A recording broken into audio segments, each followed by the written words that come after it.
We are live. You know what time it is. Sports, man. You kidding me?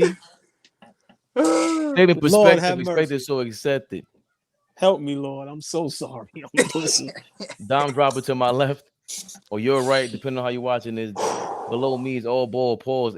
All we live, Flea. In the building. Let's go. Yes. Let's go. Let's get started. We got some things to talk about. Some things.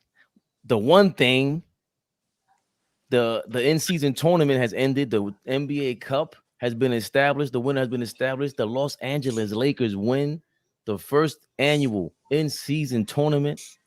They won the NBA Cup. LeBron James is the in-season tournament MVP. Yes. Something that Michael Jordan could never do, as AllBall eloquently put together earlier today. Remember when Mike did that? He did the 5 of them, man. 5 rings, baby. Let's go. Yo. Another MVP under his belt. Yes. Oh my God. Yo. Keep it going, honestly.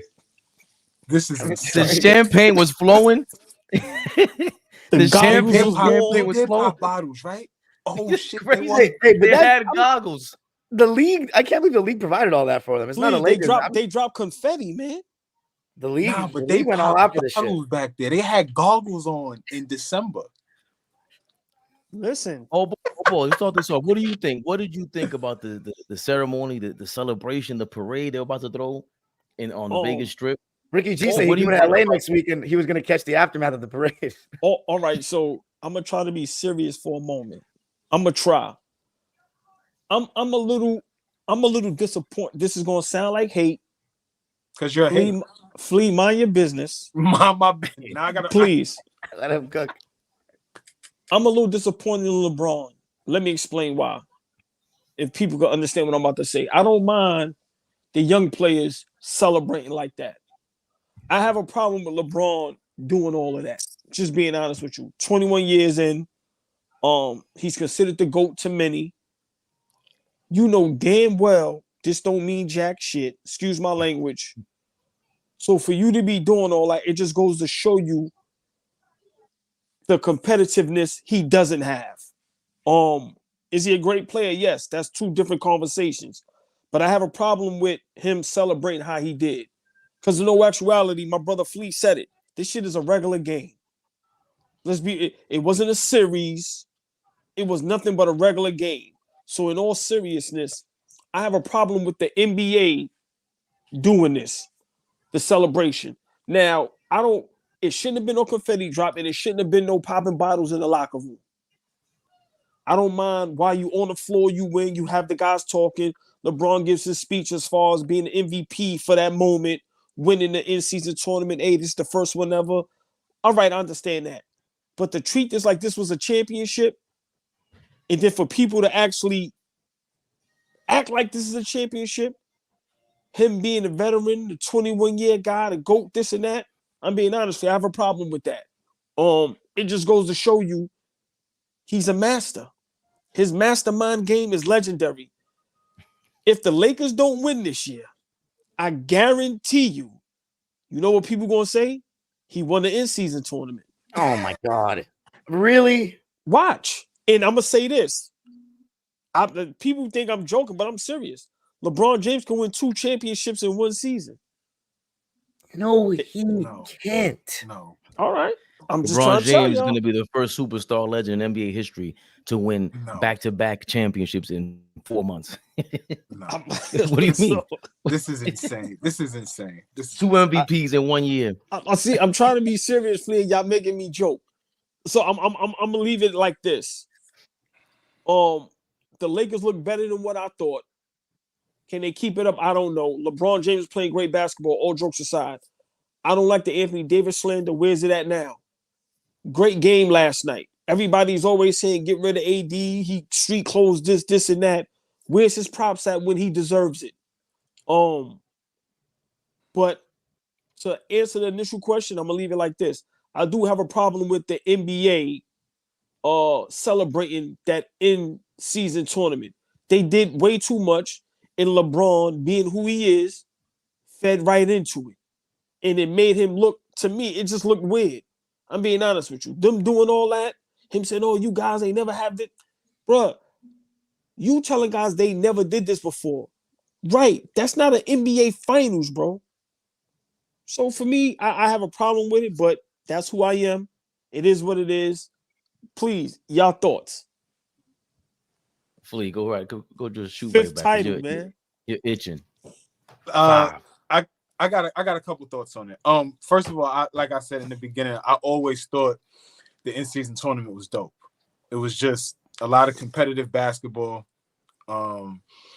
It put guys in a position to have something to play for early in the season. I always say, like, around this time of the year, if you're not a diehard NBA fan, you probably are not watching NBA basketball, until after Christmas. Christmas is usually the point in when people usually start watching games and get invested into the league. This was cool to watch and it only be 20 games into the season. I don't know if I have a problem with the celebration per se, because at the end of the day, you was winning something. You was winning like an extra 500,000. That's what the goal was. You was going to win something. So whoever won, they was gonna show them love. If it wasn't the Lakers and Indiana did, they was gonna pop bottles too, and it was gonna be a celebration. And Tyrese Haliburton was gonna be the MVP, and you know what I'm saying, that was gonna be. They would have considered that his coming out party, right? If we switch it up a little bit. So what I'm saying is that celebration was gonna happen regardless of who it was. It just so happened to be LeBron, and that's a tough spot for AllBall to understand. You know what I mean? To understand, it's a tough spot to be in. I get it. The Lakers win the first one. I thought Anthony Davis was great last night. I thought 40 and 20 and 5. Like, I thought he was great last night. I don't think we don't forget to give Anthony Davis props, but I think he's not consistent enough for us to do that. So yeah, the Anthony Davis slander is not right now, but there's been plenty of that. It's the quarter of the season. It's a nice sample size. Everybody's played at least 20 to 21 games already. How consistent has he been? He's looked great defensively, but some nights you can't find him on the offensive end, or some nights you can't find him in the second half of the game. So it's tough to act like he does 40 and 20. You capable of that. That's what pisses people off, is that you're capable of being that on a night in, night out basis. Can't nobody stop you. So why can't you produce like on that kind of level against everybody, not just Miles Turner, right? Go give Joel that. Go give Jokic that. You know what I'm saying? Go give those, all of those guys take every night personal. So last thing for me, I think it was cool for the NBA to do this. I think this is a huge business move. You got to remember right now, everybody is usually paying attention to the NFL. Again, nobody pays attention to the NBA during this time. So for the first 20 games of the season, for people to be locked in on the NBA and bring some attention away from the NFL. NFL is still the biggest sport in the world. I mean, in our country. But you know what I'm saying? Like, I thought it was pretty cool to like try to drive some eyes towards what's going on in the NBA, early on in the season. Don, what you think? What did you think of the celebration and in-season tournament? I think the in-season tournament was a success, just like Flea said. I echo all those statements. I was a little bit, on the side of what's Adam Silver doing. He's trying to make this too much like soccer, which I still somewhat believe, but this was a success. Of course, the Lakers had to be the one to win another kind of tournament that Adam Silver put on in a neutral location. It gave me so much reminiscence of the bubble. But credit to the Lakers. They earned it. LeBron and AD played really well. And more than anything, as far as the celebration, let me just say this. I was surprised that the league provided all that. But we see what Adam Silver wants to do. He wants to make it seem bigger than it actually is, so dudes play even harder next year, and then he builds some tradition with it. So that's the goal. As far as what AllBall said, I think there's plenty of moments in LeBron's career where you can say that's a lack of competitiveness for a player of his stature. but I don't think celebrating with the team is. Like, what are you supposed to do? Be doom and gloom or be like, hey, I think he should, I really am a big believer, even if with the GOATs like LeBron and Kobe and all them, that when you win things, you should be happy for yourself. You put in a lot of work. It's you lose and you're hard on yourself. Someone like Kobe is LeBron. You guys are hard on themselves when they lose. You should, get it happy for yourself when you win. So I don't really have a problem with their celebration if the league provided all that. Did it look cringy? Absolutely. There's popping bottles in December. There's no doubt. I mean, of course. But see, like, if it was the Pacers, I think they could have gotten clowned even a little bit more. But like, I don't think anyone really cares to clown the Pacers. But they would have been like, they're acting like it's a championship because the Pacers have not won since the ABA. So they would go nuts. If the Clippers hypothetically won it, oh my God, they would have clowned us. The Clippers think they won a real ring. Same with the Knicks. But, you're going to say something, AllBall? Yes, can I ask y'all something real quick? I'm sorry just to cut you off, but let me interject just real quick. If the Pacers would have won and they did that, I'm going to tell you why I wouldn't have a problem. They're young. This generation, remember, they want the money. I get it. I'm saying, y'all telling me if a Larry Bird, a Magic, a Bill Russell, a Wilt, a Mike, a Kobe, you telling me we know what the big picture is. I'm not saying don't celebrate, but don't act like you really won a championship. Hey, fellas, this was a great win. I don't think he did. I don't. Go ahead, Dom. I'm sorry. If you look at the celebration, I was very curious about this. When the buzzer sounded, they didn't really storm the court like that. LeBron just put his hat on, and he was pretty like chill. Like he did not go nuts. I mean, remember when they won the bubble championship? AD and LeBron had like the longest embrace and the biggest smiles on their faces. AD was tearing up. It was a different level. And when LeBron went in Cleveland, we all remember his celebration then. So I don't think he celebrated like they won a ring, AllBall. I just don't think that if there was a short-term goal in front of Kobe Bryant and they said this is an in-season tournament and you have the opportunity to win this means I don't think he would take that lightly. I don't think Mike would take it lightly. This is an opportunity to compete. I don't think those guys would just step into this and just say, all right, this is nothing. This is not an NBA championship. They understand the big goal, but they understand that there's a short-term goal right here, and I could be recognized as a winner. Fuck everything else. I'm gonna be at the end of the day a winner. Yeah, I'm gonna take this seriously. I mean, the $500,000 for a guy like Braun, a guy like Bean, a guy like Mike, $500,000 is whatever. That's right, change. Right.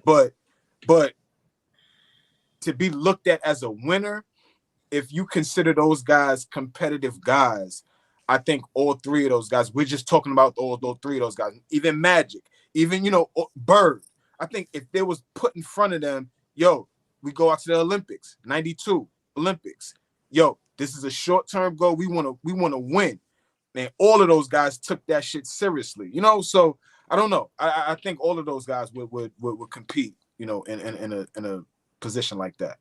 It absolutely sucks that we can't hear. I would love to hear Kobe's opinion on this tournament since he's a big soccer guy as well. So he would have been a good perspective to hear what he thought about it. But anyway, as far as the game though, the Lakers, more than anything, if I'm a Laker fan, it's not about being happy you win this tournament, but the way that they're trending right now.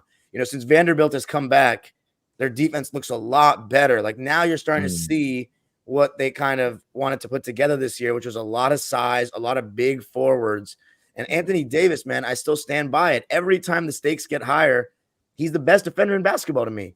Because I think the other person he was good last night. I mean, he takes two players away at once, in pick and roll situations.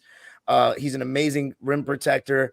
And I think the edge with him and Gobert, because right now I know Gobert, and we'll probably talk about Minnesota a little bit later in the episode, is playing really well. And Gobert's the front runner in terms of like the leaderboards for Defensive Player of the Year. But why I give AD the edge is I don't think Gobert is as bad on the perimeter as people think, but AD's like legitimately good at it. He might not be as good as Bam on that end, but if you put two together, defending in the pick and roll, protecting the rim, and guarding 1 through 5, Anthony Davis is one of the guys that really does it, and he looked like he was possessed last night. Like just when I was about to say, okay, LeBron's kind of taking the lead as the best part of the Lakers this year with that performance against New Orleans, AD comes back. Not to say LeBron wasn't good last night. He was good too. But AD was, I mean, that was a Shaq stat line right there. 40, 20, a couple of blocks, and just his body language. He was not settling. He was going straight to the rim. Miles Turner, who's supposed to be one of the best rim protectors in the league, was struggling. And then I also got to give shout out to D'Angelo Russell and Austin Reeves. I think they've been playing a lot better lately, especially D'Angelo Russell. He was really solid. And we know when he plays well, makes a huge difference for the Lakers. So I'm actually getting a little bit worried as a Clipper fan that the Lakers are looking this good. I don't want them anywhere near winning the championship anymore because it's annoying for me. And then LeBron fans, you know how they're going to be.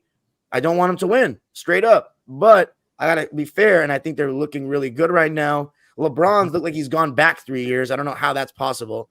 It's just truly a specimen. And Anthony Davis, when he's locked in like that, is a beast. So those are my thoughts on the Lakers. And then as far as Indiana, exactly what I was telling Fabian. I don't know if it was on the record or off the record. They have one star player. They blitzed him all night long in the pick and roll. Forces other guys to make plays.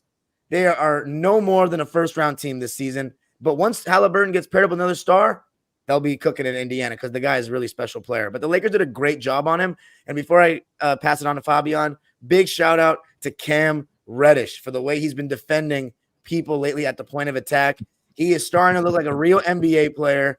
Unfortunately for the Knicks, Blazers, and Atlanta Hawks, he has found his role with the Lakers. And I got to give LeBron some credit because I think he's actually helped him. He was infusing confidence in that kid. Which is dope because he just to be bouncing around like that, and you know, you're on the Lakers, you're on a the best team sort of platform. Oh, the best team, Not even close. Two best talents he's ever played. Yeah, you can't get better than that in the league. I think everything y'all was saying, I think both things are true. Like that, LeBron looks silly. Like he just did. I don't know.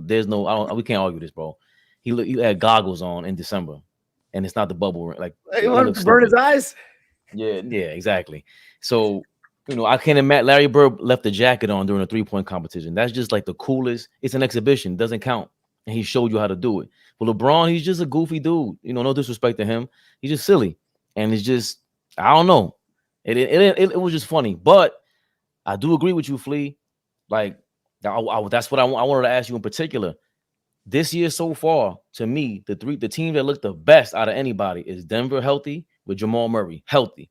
Minnesota Timberwolves look like the best team in the league when they're all cylinders. And now the Lakers, they're up there. Those are the three teams I've seen that I've been impressed with. Like the Celtics, they're good, but they're flawed. I don't believe in them. The Lakers have championship experience. They won before with these two guys. They look scary to me. Like I was looking up the numbers throughout the season. They're seventh in the league in defensive rating, but the last 10 games, they're second. The last 3 games with Vanderbilt came back, they're first in the league, and it's by a crazy margin, like 94 rated. And it's I'm not surprised by that. I'm not surprised by that at all. And to your point, Vanderbilt, I thought would be even more impressive last year from Minnesota. I thought it was crazy that Minnesota traded him, but now you see why. He's going to be an impressive piece for the Lakers. And Anthony Davis is just, I had to look this up. He's shooting the most shots from close range in his whole career. 42% of his shots are coming from 0 to 3 feet, and he's shooting a little less than before. But now you're seeing he's putting more emphasis on being a center. Everything that he just shot away, which he doesn't want to play. Which he doesn't want to play. You know why it is too, Fabian, though, is because he has no jumper really anymore. Like straight up, he does not hit. Every team allows him to do it. He was confident last night, Dom. Like there was a couple shots in the game. What's he shooting on the season? Right, but if he could just put those together, like get re-confident in that jump shot, because he looked like he was killing Miles Turner yesterday. Miles had nothing for him yesterday. Can I say something? Always gonna play devil's advocate. Yeah, I'm a hater of LeBron. I'm a hater of the Lakers because I'm a diehard Knicks fan, and I remember everything. I forget nothing. Is the Lakers as good by default? Can I hold on? Can I briefly just be quick? The Clippers turmoil as far as what's going on with Westbrook interjecting Harden. The Pelicans with their injuries. You know the injury, right? Zion Williamson. Did y'all see him the other day? It was terrible. He was getting roasted too. That uniform looked like, come on, man. That uniform looked like it was going to bust off from paws like the Hulk. You saw what Stephen A. Smith say? He said he was breathing at the rim, at the free throw line. He said his belly was moving. I was like, that's crazy. You have see a what belly. that You're report, 20 though, years after younger the than next day? that what? That report the next day that like people within the organization are saying he's not eating right and stuff like that. Like, this is terrible to come out. And I also follow Willie Green's cousin. He's a Clipper fan on Twitter. And he was saying, if only y'all knew. So I know that implies that the organization, maybe even Willie Green, is upset with him. So I mean, so the dude is gross. okay. The dude is grossly out of shape. Not like a little out of shape. He's grossly out of shape for for a professional athlete. Grossly out of shape. So just and I'll pass it back to Fabian. I'm saying I'm not gonna put a damp on what the Lakers are doing. They're playing way better than I thought. I have to give them props. But if we want to be honest, Pelicans healthy, people had them being one of the best teams in the West. It's obvious they have problems. The Clippers, like I said, fully healthy, championship contention, but we know what's going on with that. And then look at Golden State with Clay just being horrific, which is one of my favorite players, but I cannot back him up on that. He's terrible. So, Lakers is definitely playing great at the right time. I just think, and I could be wrong, and later on in the season, if I'm wrong, I'll come up here and tell y'all. But as of right now, I think it's a little bit by default because there's a lot of teams that's better than them, but they have a lot of internal problems. There are not a lot of teams that are better than them because for this simple fact, I think I agree with you that, what I think I'm realizing is the same thing I realized last year. The West has the most parity I've seen in my life. There's a lot of good teams, but there's few really great teams, like really great teams. But the Lakers, because of what Fabian said, the championship pedigree and all this, and look at their defensive personnel, man. And plus, they have two things that a lot of people don't have. They have two guys that are top 10 caliber players, like in the whole league. And yesterday, as good as Tyrese Haliburton is, he looked like the third best player on the court. And that's hard to overcome, So that's my last word on the Lakers. You mentioned, go ahead, Flea. No, it's a fact, though. I just think, that on any given night, they can have two of the top 10 best players in the league on the floor. And it's not even close. Like, if LeBron James is playing at an elite level and Anthony Davis is coming out giving you, not saying replicating 40 and 20, but a game like that, there's nothing, and he's defending the way he is, there's nothing you could do about them. Like, and all of those guys are playing at an elite level at their role. Dime just said something about D'Angelo Russell. He's been playing well the first 20 games of the season. Been playing well, not overdoing it, not over dribbling, not overshooting, not turning it over as much as he's usually doing. So guys are playing in their role. Everybody thought Austin Reeves, first couple games, Austin Reeves wasn't hot. Now, every time he comes off the bench, he's doing exactly what he's supposed to be doing. So that I hear what you're saying too, but I also feel like they're putting themselves up there with the teams that are really good, like Minnesota, like Phoenix. I don't hear what he's saying. I don't hear what he's saying. They outclass Phoenix. Like I'm sorry, I'm gonna cut you off. They outclass Phoenix. Phoenix, it's just so hard to judge Phoenix because of Beal. Thank you. But let me ask you this, no. They don't look. Phoenix can't even get on the court, right? You say by default, but I'm saying even at their best, but from whatever we've seen, the best of the Nuggets, the best of the Timberwolves, best of the Lakers. I don't know which is a better team out of those three right now. Everybody else is playing for second place compared to those three teams, and they're all out west. The Celtics do not look that good to me. Not this good. Only this, to me, the Sixers have played close to that when they had Oubre in there. But the Lakers, no, this looks amazing. Amazing. They get to pick Haliburton. We're going to take you out of the game. You're done.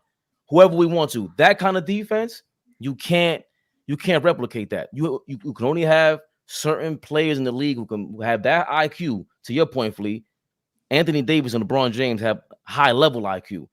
Every team doesn't have two superstars like that. The Clippers, even fully healthy, I don't see this out of them. I don't see a best team in the league standing coming from them. But I will say this from what Tu says all the time and what we all know. If Anthony Davis doesn't play at a high level, they look like shit. Like, they look like a completely different team, though. That's a team that can get swept in a playoff series. If Anthony Davis is not playing at an elite level, we saw that you could get them out of here 4 straight games. So what I'm saying is there's always a caveat to this. And what's happening right now is we're seeing Anthony Davis play at a high level for a fairly consistent amount of time. So you could see what the Lakers could really be. But it's been proven, unless he shows us something different. he goes up and down, and we don't know what you're going to get from him in a night in, night out basis. He could give you 20 plus in the first half and go 0 for 9 in the second half. And because he's not playing well on the offensive end, even sometimes that deters him from being good defensively, right? I've seen him not give the same effort on the defensive end because his shot is not falling. He can't be that. Like, if your shot is not falling, you still got to be the dog that you are, protecting the rim and being able, to orchestrate that defense. So, the Lakers are going to take them, my opinion, the Lakers are going to go as far as Anthony Davis. So, Braun is going to do what Braun does. I think he's shown that already. Yo, before we move on to the next topic, I have a question. How many teams do you actually think are better than the Lakers, like if everyone's fully healthy, and like that are more dangerous in the playoffs? In the West only. In the West, the Pelicans. Really? With their lack of experience, they're more dangerous than the Lakers? Yes. Yeah. The Pelicans. Crazy. And you know what's crazy? Fabian shaking his head. Last year, some people had the Pelicans being one of the best teams in the West. They are. Yeah, that is right, true. They still are personnel wise. Yeah, but you're shaking your head like if I'm saying something crazy. What's their excuse the other day? But everybody their was best there. player is What's fat their and out of excuse? shape. Thank you. What are you talking about? Brandon Ingram. The two best players are on the Lakers side, and they're more experienced. Right. Exactly. Once again, the Pelicans, the Clippers. Okay, that's the Phoenix Suns and the Denver Nuggets. Okay, so just the only one that's really outlandish to me is the Pelicans. The Suns, we have to see them play, even though I take the Lakers, but I'm not going to say you're wrong because we have to see the product. Clippers, that's a good segue into the Clippers because we're trending in the right direction now. And then Denver, I'm not going to even push back, of course. But no Timberwolves? You had the Pelicans better than the Timberwolves all healthy right now? If the Pelicans is healthy, meaning Zion is playing at the high level we know he could play at, yes. Yes. Okay, because the pushback I got to give with that is even Zion at his healthiest, he's still not going to get into shape. I don't trust him. That's my thing with Zion and just the Pelicans in general. I like Brandon Ingram. No. I don't trust you to give me a 7-game series yet. You haven't proved. But this is hypothetically. Remember, it ain't about trusting. I'm saying we're just hoping and guessing. So I'm saying if the Pelicans was fully healthy and everybody was how it's supposed to be, I think the Pelicans is better than Minnesota. But of course, the problem. Talent-wise, the way this is trending, though, we could get to almost 8 years later and look back and realize we only saw one good year of Zion Williamson. True. Yeah, bro. The way it's trending, like he had one All-Star year, right? And that's what really you can hold on to think that if they're fully healthy and he's playing at a high level, they could be really good. But there's about to be multiple years where you see that this. I'm so sick of talking about this dude and him not being in shape. Shit pisses me off. Before we go to the next topic, just remember I said this, so if it comes out, I've been saying this. I think I don't think it's right, but I think he's doing what he's doing on purpose. He wants to get out of there. And everybody's not built for move me. Pause. Like how Carmelo Anthony basically forced Denver. A lot of guys ain't meant for that. Look how long it took Dame Lillard. I think Zion is purposely doing this, and wherever he goes, where he wants to go, he's going to get in tip-top shape and be the player we think he's going to be. I really think he's doing this on purpose. I really think that. Yes. I have a question for the panel. If that is the case, right, too, he's doing this to get out of there. If that is the case, if you are, let's say it's Golden State, just hypothetically, just the team, let's say it's Golden State, and you're Kerr and Joe Lacob, the owner, and all of that. How do you trust a guy like that who's behaved like that for multiple seasons? We've seen that he lacks in conditioning, he lacks in his diet, he lacks really in just straight discipline. His discipline has to be called into question right now because he can't get into shape and he can't keep the weight off. Like, that's just flat out discipline. So if you're looking at a guy like that, how do you invest? Fuck them. Would you invest in a guy like that, knowing that there is a possibility he could do the same thing? Just a flat out question. Okay, I'll be quick. For one, I'm gonna just give you one quick example. Charles Barkley did this before. Let's not forget. Like this hasn't been done before, right? I'm glad you I'm brought just that say up. that. When did Barkley do this? He did it. He did it when in he got the draft. drafted by He Put it in the got draft. drafted. with Philly. And he, Right. right. And But he he purposely had to get in shape. Moses Look. Malone had to whip that ass. right. But what I'm saying is, and I answer your question. For one, let's not act like we haven't seen this before. I'm not saying this rightfully, Okay. but let's not act like. And then two, if I'm Golden State or any other place, we know that it's entertainment and it's about this. Right. Wherever that young man goes, the money is going to be generated because people are going to want to see whether it's going to work or not. To me, the risk is worth the reward. I'm doing it because the other side of the coin, if he goes somewhere and he goes all in, bro, you got a top 5 player in the league. So I think it's worth it. Top He 5. hasn't done Yeah. enough. He No. hasn't built up enough equity. Like Dom, if you're a bomber, right? Do you take the chance on that? Like You're talking to a guy that just took a you talking about a guy that took a chance on Kawhi Leonard. Keep it real. Like, but that I'm taking that chance though. He won a But you championship. take that right, but you take that chance because he's a 2-time Finals MVP. He's won championships. He's a Defensive Player of the Year award. Like his cachet has that level of right. But you take a chance on a guy that's a 1-time All-Star, has had just a name, really. His just name is this big. He ain't done shit. Let's keep it real about this. He's shown signs of being a potential great player. It depends on how desperate my team is. That kid ain't done shit yet. Is he gonna sell out tickets? I don't know. He could eat himself out the league too. No. No. I agree. What I'm saying is let's stay right here. Let's just stay right here. Wherever he goes, is he gonna sell out tickets? Maybe. I don't know. If he's suiting up. Maybe. See, yeah. Is they gonna buy his jersey? Yeah.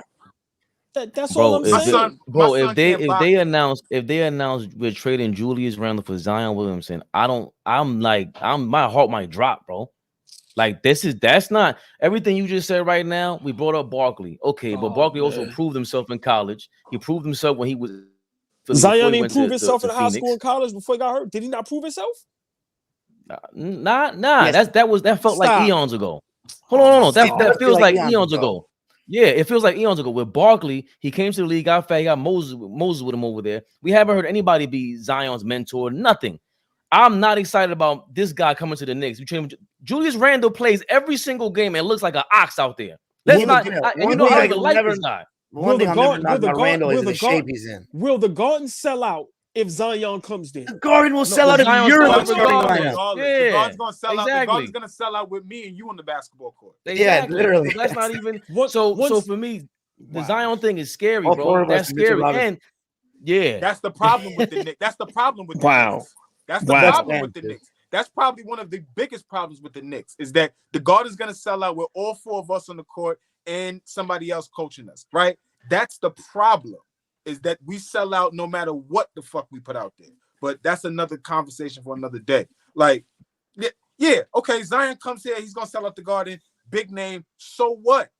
If he does the same bullshit, he is gonna get destroyed in New York. If he does this, he's gonna get absolutely killed. He thinks he's bad in New Orleans right now. You guys are gonna eat him alive. You compared him to Charles Barkley. Charles Barkley went on to lead a team to the finals, win an MVP. One of the best players at that position. One of the best players ever. Period. Yeah, period. Rebounding champion. Like Zion, I averaged 7 rebounds a game. When does he show? Like you said, once again, there's no discipline. Nothing. He doesn't even touch. He doesn't even touch the glass. Once again, I'm not. You know who this is before too? Look what y'all doing. Y'all changing the whole narrative. How was the narrative? I never compared his basket. Listen, I never compared his basketball game to Charles Barkley. I would never do that. I'm saying the situation that we're seeing, we've seen it before. I've seen a player purposely say, I gained weight because I didn't want to go play there. I'm saying James Harden. Zion, my opinion, is doing this on purpose. Is it right? No. And when I say he's going to go somewhere and sell tickets, I'm just saying, like Dom said, we can't go into the new Clippers arena with no superstars. I'm saying as much as we could hate on Zion, he's still a superstar. He's still going to sell tickets. That's all I'm saying. I'm not comparing his game to nobody's game. I'm just saying if there's any buzz, he go to Golden State, there will be buzz, there will be sellouts because people want to see, is he going to come in shape? Is he going to be great? That's all I'm saying. And you think Right, it's but worth the risk? Hell yeah. Hell yeah. You know why, Flea? That's where we part ways. No. Okay. That's my brother. that's the spot. Now watch this. That's Watch the this. spot that we part ways. Listen, because all the owners today, they don't care about the game. They care about this. So I'm looking at it from that aspect. Of course, if I'm a guy that cares about winning championships, winning games, of course I don't make that move. But as we see these owners, they care about revenue. So that's why I'm saying they wouldn't make that move. I agree with that. I agree with you. But the great owners, the really good owners, the Mark Cubans, are cognizant of, okay, I gotta sell tickets and I gotta, put butts in seats, but I also gotta get the right guys on this team. And I gotta put the right team together. You know what I'm saying? Flea, how many Mark Cubans is it though? That's all I'm saying. That's all I'm saying. I think there's more than before. I think I understand all of this, but it's big business. Zion has to show up and be on that television, bro. Like he's showing up and he's doing that. Like we have, just like with AD, we doubted him. That's what we got to celebrate what AD's doing right now. Like you said, to start the show off, AD have a 40-20 game and do what he's doing. And let's look up his numbers. Them playing defense the way that he's doing. Now he have a run where it's like, damn, they might have a chance to get a second championship or in Lakerland. Zion and them they can't even sniff it and it's really because of him. There's no other reason. You have that much talent on your team and you chose to go be fat. Like nothing about this makes me want him on my team. I don't care what team you have. I don't care if it's Orlando, Minnesota, whatever bum organization you've been for your whole life. Nothing about this is like, because he's telling you, I don't care who you got on the team. I'm gonna do what I'm gonna do. I don't want that guy on my team. Nah, you over here M&Ms and everything. You prefer that than winning a chip, bro? He has a chance. Look what we're talking about. They have a chance to win a championship. Really? That's how loaded they are over there in New Orleans. And he's choosing to just do this. Well, we could get to the next topic. This could be a topic for another day, but they do not have a chance of winning a championship at all. Really stop it with that. What you mean? They got hold on. They have shoot. So hold on. He just said the top 5. No. What I said was, when they're fully healthy, people were saying that they could be in championship contention. I never agree with that. I'm just telling you what it was out there. I'm saying they never have a chance to win no chip when the Lakers is looking how they looking. Still, you got the Clippers, you got the Joker in Denver, you still got Golden State, you got the emergence of Minnesota. My opinion, as good as they are, I don't think they ever had a chance to win no championship. I never agreed to that. Hold on, but if Zion is Zion, if he's anywhere near this number 1 draft pick guy, and you have that, look at Indiana's talent around Haliburton compared to Zion. They have amazing draft picks. Brandon Ingram is your number 2. Herb Jones, amazing defender. The kid Jordan Hawkins is draft pick. What has Zion done to give him the edge over Ingram? To be honest, because he's shown a little bit of he's shown signs. Like, has he had a better career than Ingram as a Pelican so far? No. But Ingram's inconsistent as well. But they both underachieving over there, man. Let's just call it what it is. They got to be healthier. There's no doubt about it. They got to be on the floor. They have to be on the floor together. And that's I just don't see chemistry. I just don't see if we're the Knicks, whoever, Brooklyn, and you are trading for Zion and you already surrounded him with that much talent and he's still not showing up. It doesn't make it's just basketball wise. What else is going to motivate you when it's time to play? The kid is fucking undisciplined. Let's just call it what it is. He's undisciplined as a professional. It just is what it is. At no point should he. Now I get it. When you do have injuries to your lower extremities, when you do have injuries to your feet, to your knees, to shit like that, you have to stay off of it. And now you can't work out. Now you can't do certain conditioning and certain cardio to keep the weight off. But, bro, you have been in the league now. Where we at? What draft was that? 2019? What? 2019. 2019. Barrett, yeah. Right. That's RJ Barrett. That's John Morant. That's that draft, right? Darius Garland. That DG. So you legit, 4-year, 5-year player right now? At this point of your career, a light bulb should be going off like, okay, I need to change my eating. I need to get a personal trainer. You have everything at your disposal. Everything. and you got the money to pay for it. Like, so there's no reason for this. It's a serious lack of discipline. And so that says something about your character. That don't got nothing to say about your basketball game, because we know when you out there on the court playing at a high level, you're pretty damn good. You just fat. Damn. You know, before we move on, Fabian, I wanted to ask, it's on the agenda. It's on the agenda. Tyrese Haliburton, I hope you see what we mean, though, by playoff atmosphere.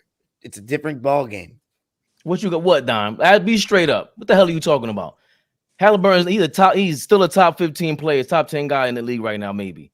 This ain't got I'm saying the way I disagree with. I think the ladder of MVP who's having the better season does not always mean who's a better player. Like Tyrese Haliburton's having a better season than Anthony Davis right now. But is he better than Anthony Davis? We know that's not true. He's not yet. Fair? Has Anthony Davis did Anthony Davis face? Is he by himself? No other all-stars, no other role players like that. You see how he's been in the past. He's had those moments. But he was targeted like this, like yesterday, with no help. It wasn't happening. And when it did, that's exactly what happened to him. We can go back and watch some series probably, but Anthony Davis probably saw doubles and all that in New Orleans. Like he was a focal point. But we're not comparing Anthony Davis back then to Tyrese Haliburton. We're comparing now. He would lose. Tyrese Haliburton would lose either way, by the way. But look who you have to compare him to. You got to compare him to legends now, because that's where Haliburton has put himself. Because you brought this up. What about Fox? Wait, slow down. Wait. What about Fox? Who's better? Slow down. I don't want to have that conversation, but it's very, very even. It's a valid conversation to have between Haliburton. I had to put Flea sound like Tupac the Biggie on Hit Him Up. You fat. That was good. That was good. Yeah, we should read, before we move on. Let's read the comments before we go to the Lakers, Clippers, and Knicks. Oh, right. I ain't got no friends. Yeah, to knock some of the comments out there. Let's get into some of the comments before we keep going. All right. Before we get to this Haliburton, Dime gets my blood boiling with this Haliburton talk. How dare you? How can you tell? I like Haliburton, by the way. How can you tell the Lakers and LeBron the way to celebrate all ball? You play hard and they forcing. They take it lightly and they don't want to compete. Blah, blah, blah. I wish my Raptors competed the same way. Saeed. Any response from Saeed? No. Okay. 20PR said, so the NBA championship, what makes it special are the Google and champagne. Doesn't that make the chip cheap if it's viewed that way? I don't know what he's talking about. Phoenix Gen Z says Ohtani is a Dodger. You damn right. Look where I am. It's been a great weekend for LA. Clippers winning, Lakers winning, Dodgers winning. I have been watching baseball, and I'm totally like, Soto was my favorite baseball player. He went to the Yankees, and Ohtani's in the Dodgers. I'm disgusted. I ain't watching baseball ever. I might be a Yankee fan. This is crazy. I heard that the Mets are in play for that pitcher Yamamoto. I don't care, Dom. That's not okay. You're supposed to get Ohtani, and so come on, man. These are legendary in the making guys. Oh yeah, disgusting. First Kawhi report, then Toronto's had it rough with these free agents lately, and it's just so funny. It felt exactly like the Kawhi thing with the is he going to Toronto? Is he not? Is he flying there? LA gave him that 700. Your boy won again. I remember when the Yankees did things like that, man. It's been wow. Nah, the Yankees did. They got a big shout out. They didn't get him. Big shout out to the Dodgers, man. Well, yeah, big shout out. Well, hopefully we win, bro. We just choke even with all this talent. We get everybody, but we hepatitis see you later. Love hepatitis see you later. It says Shohei Ohtani overshadowed this in-season shit in LA. Yeah, absolutely. Bro, don't go there. Y'all ran from the bubble. Again, I was making a joke that every gimmicky tournament that Adam Silver puts on, you win. It's good. Everybody else should win too. Interesting, Dime. Like the bubble? You mean winning at the highest level? Yes, it was a championship. Don't get so sensitive. Anthony Davis is Shaq level in artificial environments. Oh, my God. Oh, damn. What's up, Shaq 9000? Yo. Yeah, so this was Tony responding to AllBall saying they didn't act like that, like they won the championship. Hepatitis said, you can't win for winning, man. That's shit, man. This is agreeing with Flea. He said, they wouldn't take it lightly in regards to Jordan and Kobe. It isn't a ring, but it's just cool to see the Lakers clicking on all cylinders, playing good ball. That's the main takeaway from it. Yep. Good point. Fans calling it a championship already. Facts time. Sean Swain said, it'll be very interesting a few decades down the line to look at what teams win the tourney versus the chip. there's any common DNA to people who can do one but not the other. Yeah, it'll be interesting. That'll be interesting to look at. Shaft said, trying to convince myself this isn't true. LeBron hasn't made the finals in a normal 82-game schedule in 6 years, so they've created the LeBron Cup to get him something. Jesus. Oh, my God. Look, I know he's joking. laughing. Rockstar Mel says, LMFAO. Tony PR says, yeah, he's shooting 20% perimeter, unfortunately. That's Anthony Davis he's referring to. Hey, what's up, Daniel Barry? EB, yes. Very appreciate plus you, man. people on the live right now, guys. The attendance has been great these Sundays recently. So Love shout it. out to you Appreciate guys. it. We appreciate it. We appreciate And it. also, shout out to the NBA for not scheduling games on Sunday again. That helps us. Knicks fan, now I get it. Rockstar said, that's not the Lakers' fault. They have their shit together. Yeah. Robert Paulson said, Zion is more Oliver Miller than Charles Barkley. Yo, hold on. Oliver Miller was disgusting looking. That is crazy. When anybody says, he was cooking. And he was cooking, though. Nah, And he was cooking all right. When anybody brings up the old school, I mean, these guys. Oh my God. Oliver Miller, He was baby. cooking all right. How long Oliver he was in Miller, the league? How long was he in the league? He was not very That's- good. Flea, I would like to. How long was he in the league? That's all I asked. I I want don't to do all I was care. asking. We don't care. Oh my God, he yo. looks gigantic, but he looks obese in these pictures with the Kings. He looks All I ask is- ridiculous. 400 pounds. He Phoenix looks Suns ridiculous. was Phoenix Suns Oliver Miller. He wasn't that decent? bad. No, he That's was all I'm decent. saying. That's No. all I'm saying. He averaged He 9 wasn't. points and 7 rebounds. Back then, it's not bad. On the 94 Suns. Lord have Gen mercy. Z. He Yo, played Don, 8 mother with years- Gen he Z. played 8 years in the league. Actually, 9 years in the league, all ball. He was That's what I'm actually, saying. and he played professionally for another 4 overseas. But Well, ball. but not Ball, nine in the ball. NBA. Go ahead. If Oliver Miller played today, he attempted to go in the NBA. that's not what What we're the hell? talking about. He's He's the gonna go- exact type of player that shouldn't play today. His game doesn't fit probably, right? But Two. for what he Two. was, Two. That's Bro, the bar. he would be Oliver working at the Miller? hard. That's what you paid the bar for. Come on, man. yo, I'm don't do trying to that. avoid this shit. See, please. God damn. He will work. dude. He'll be That's working what at the you made the hot dog bar? stand or something. All I'm Oliver saying Miller. is he played in the league 9 years. it's not. Yeah, you can't knock that. To me. You How- can't knock that though. I'm not saying he was great. I'm not saying knocking that. I'm not knocking that, but we've made Zion Williamson's bar Oliver. Jesus Christ. Okay. Yeah, I hope, other no, I don't think. comments? I hope that he wasn't agreeing with that. Hepatitis said Zion is trying to force his way to New York. Stay away. It's AllBall TV, says Shaft 9000. Oh, ball suckers. And Rockstar Mel says it's hard not to get good in New Orleans. How they playing great by default when this same team was in the Western Conference Finals. You're responding to you, AllBall. Sean Swain said, if it was like that, that's honestly more impressive that they just know with such certainty that LeBron would win it and create it for that reason, and then he did it. That is pretty funny.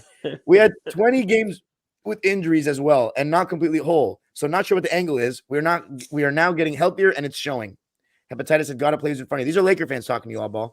No problem. Shaft said, Sean, yeah, go ahead. You got something? No. They all making great points. I don't have no problem with nothing they saying. All I'm saying is, remember LeBron James, Anthony Davis, 2 of the top 10 in the league. Some people think he's the GOAT. Like I said, AD, one of the greatest talents we've ever seen, and defensively, one of the best we've ever seen. Let's all have the same energy, God willing, in the finals. Because if y'all don't make the finals, remember all of this. The smoke is going to be crazy. He said it doesn't help when the refs are sus with free throw discrepancy and fudgy timeout calls. It goes towards fueling conspiracy talk. Scam Likely, one of our mods, he said Wolves greater. Damn likely.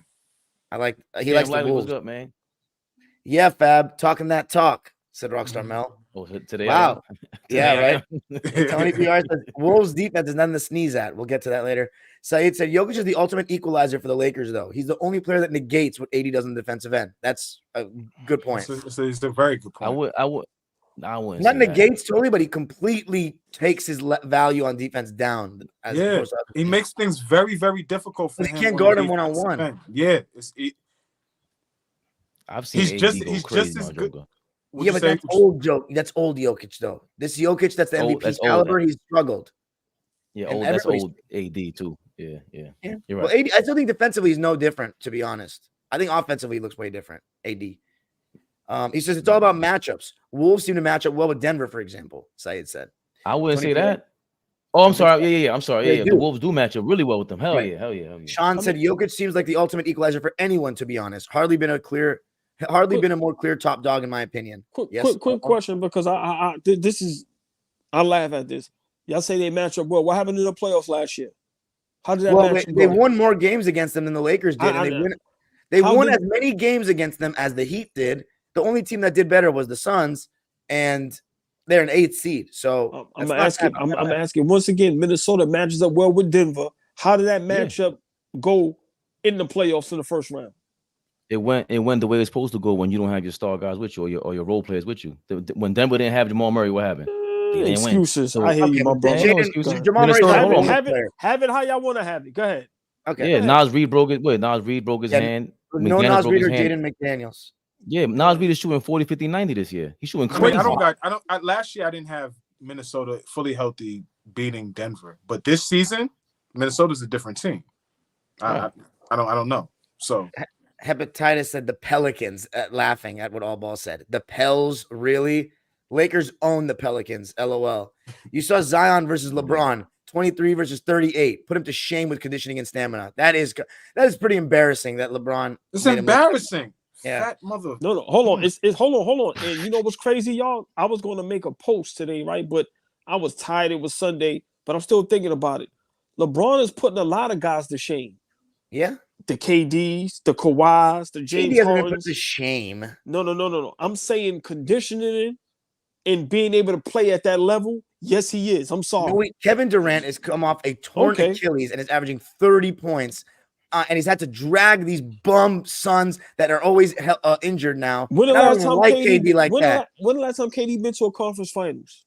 Okay, but you're just talking about what kind of shape he's in, his longevity. He's still one of the 10 best players in basketball, and you agree on that. And he's been through a lot. A lot of people don't. LeBron never tore his Achilles. Once again, what LeBron has done with his conditioning, he's putting a lot of players to shame. I agree. But there's a lot. Durant. It ain't. I don't think it's KD, but there's a lot of younger players that can't stay on the floor for some reason. And Bron, somehow, some way, if he is not really injured, if he's injured, he's out. But when he's not, he's out there and he's playing at a high level. He ain't dragging his ass and dogging the game.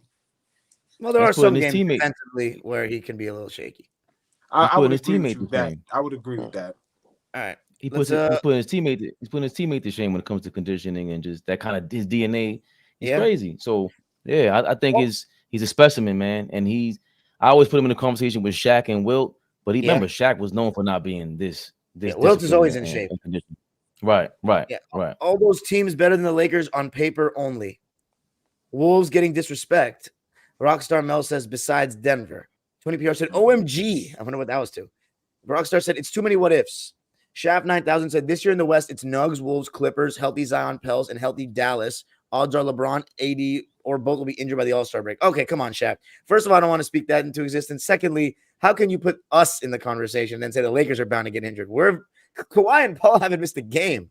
So, I mean, there's fans around the league that probably think it's only a matter of time before they get hurt too. So I'd rather just not. Good point, Flea, said Rockstar. Sean said, Wolves just have to show and prove. I'd love to believe that they can truly challenge, but we've seen them play Denver last year. And we've seen several Gobert squads sputter early. That's a great point. That's and true. I agree that you've got to earn your stripes in the postseason. Hepatitis said Zion wants to go team up with RJ. Sean said, I hope it can happen. Stay the fuck away from New York City. Gobert never had defensive talent like this around him, but just got to see it to believe it, given the players and organization involved. I agree. Rockstar said, no way you just out of shape for 4 years straight because you want to leave. That brings your value down to other teams looking at him. Sean said, that's not true. We've seen a bunch of things people did to get out of a team. We've seen what Anthony Davis did to get out of New Orleans. We've seen what Harden did. We've seen but he's putting this up. He hasn't built enough equity for me to be able to be doing what he's doing right now. But y'all, no one talks about Vince Carter did it in Toronto also before he went to. But he wasn't out of shape. But Pelicans made the bad choice that they made was they paid them. Shouldn't have paid them. I mean, that's true. That's true. Shouldn't have paid him. So now that he got his money, I'm telling y'all, this is now. If I'm wrong, then I will come and admit I'm wrong.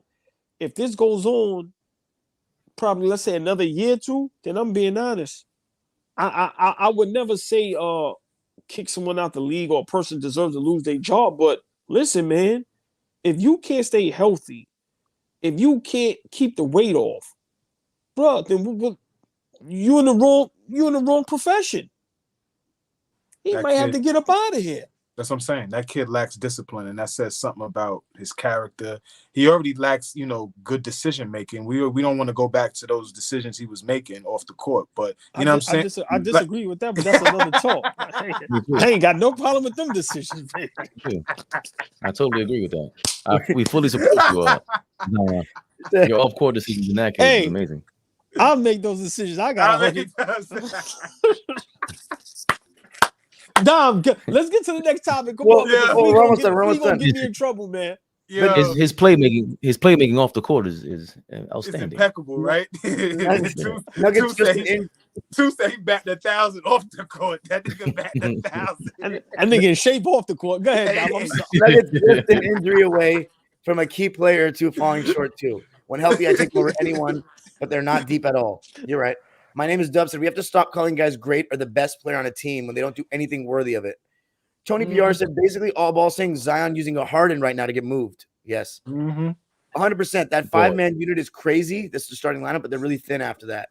Zion and Ben Simmons both occupy a special category of petulant. Rockstar Mel said, not if he fat, he ain't selling out shit.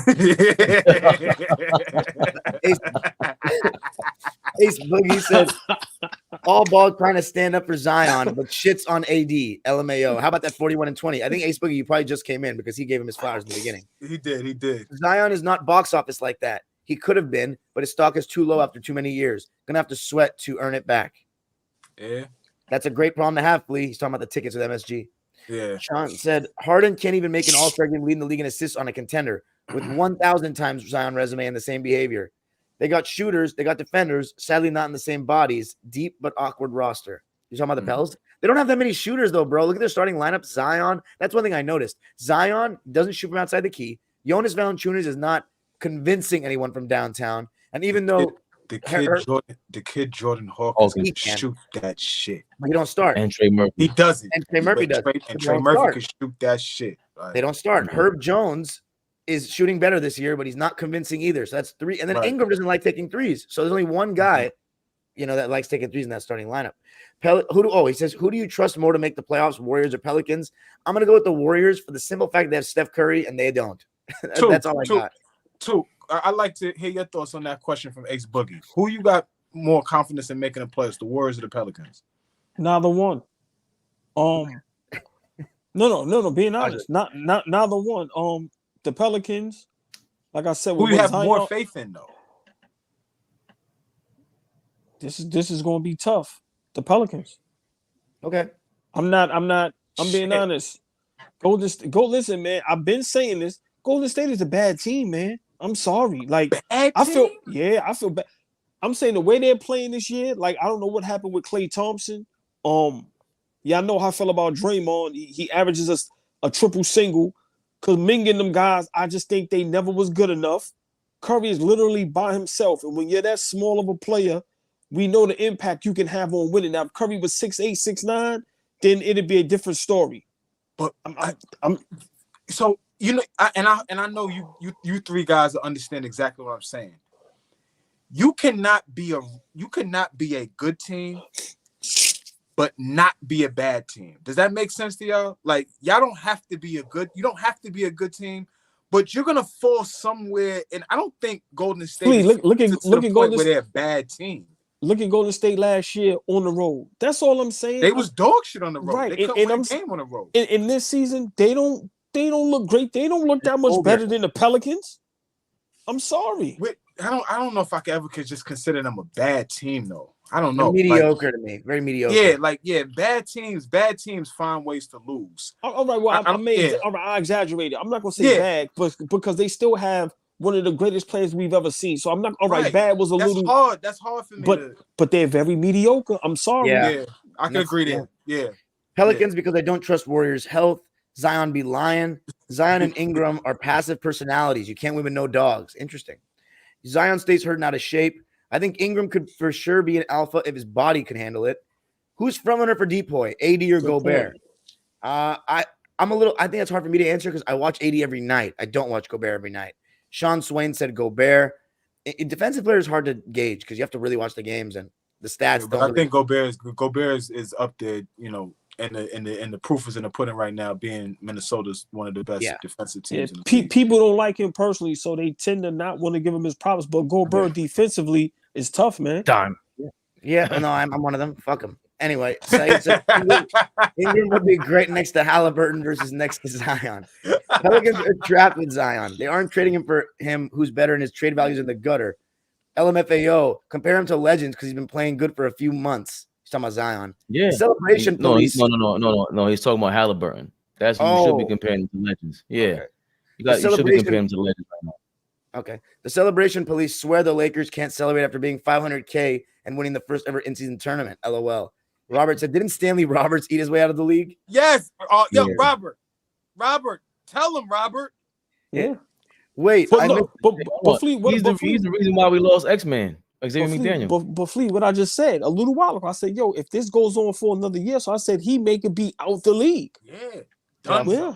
I agree. Kenny Lofton Jr. ain't slim either.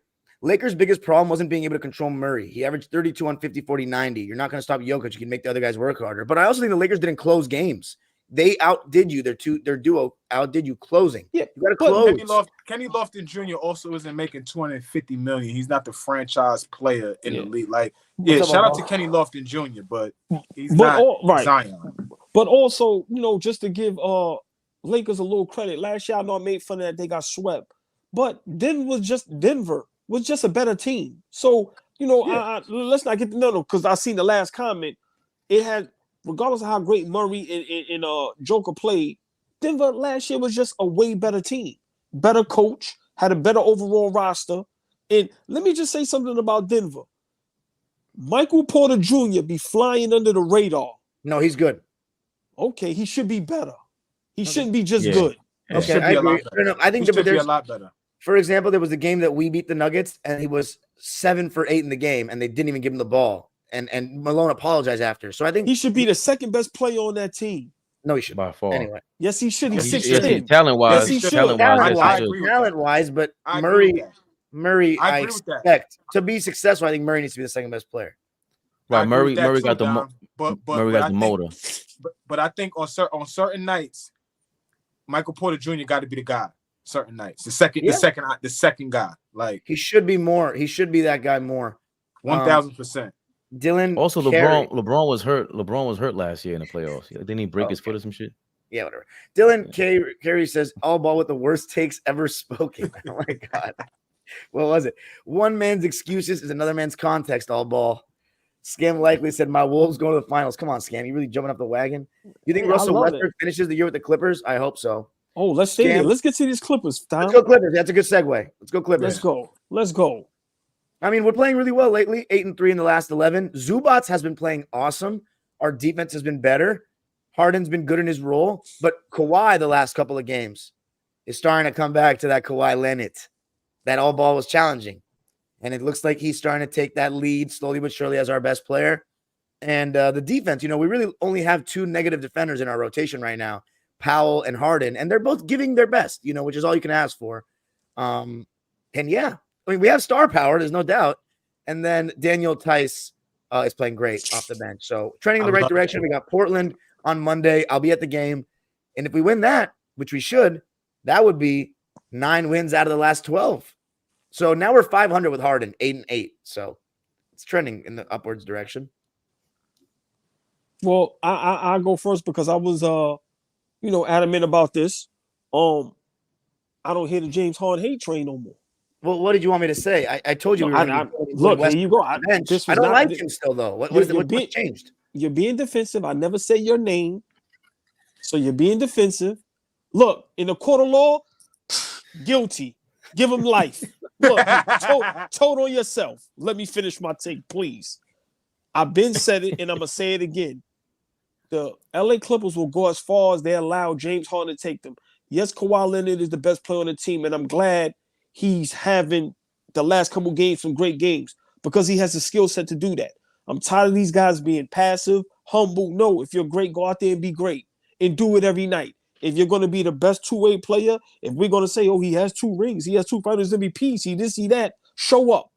Be the best player on your team. Be the leader. If you want to win a championship, you know what you got to do it. He's done it twice. James Harden, Tyronn Lue did the right thing. I've been saying this about Westbrook. It's no disrespect, but he has to come off the bench. If you allow Harden with the ball in his hand to make the plays, make the decisions, I keep telling people, healthy, the Clippers are the most dangerous team in the NBA. Because on any given night, they will be able to beat anybody. They have four legitimate, well, they have three Hall of Famers. I don't know if Paul George will get in there. They have three top 75 players. I don't care what nobody say. There's nobody in the NBA with that. They have a big man in Zubac that's more than decent on both ends of the floor when he's given the opportunity. They have a good bench. They have, to some people, a great coach. I think he's an okay coach.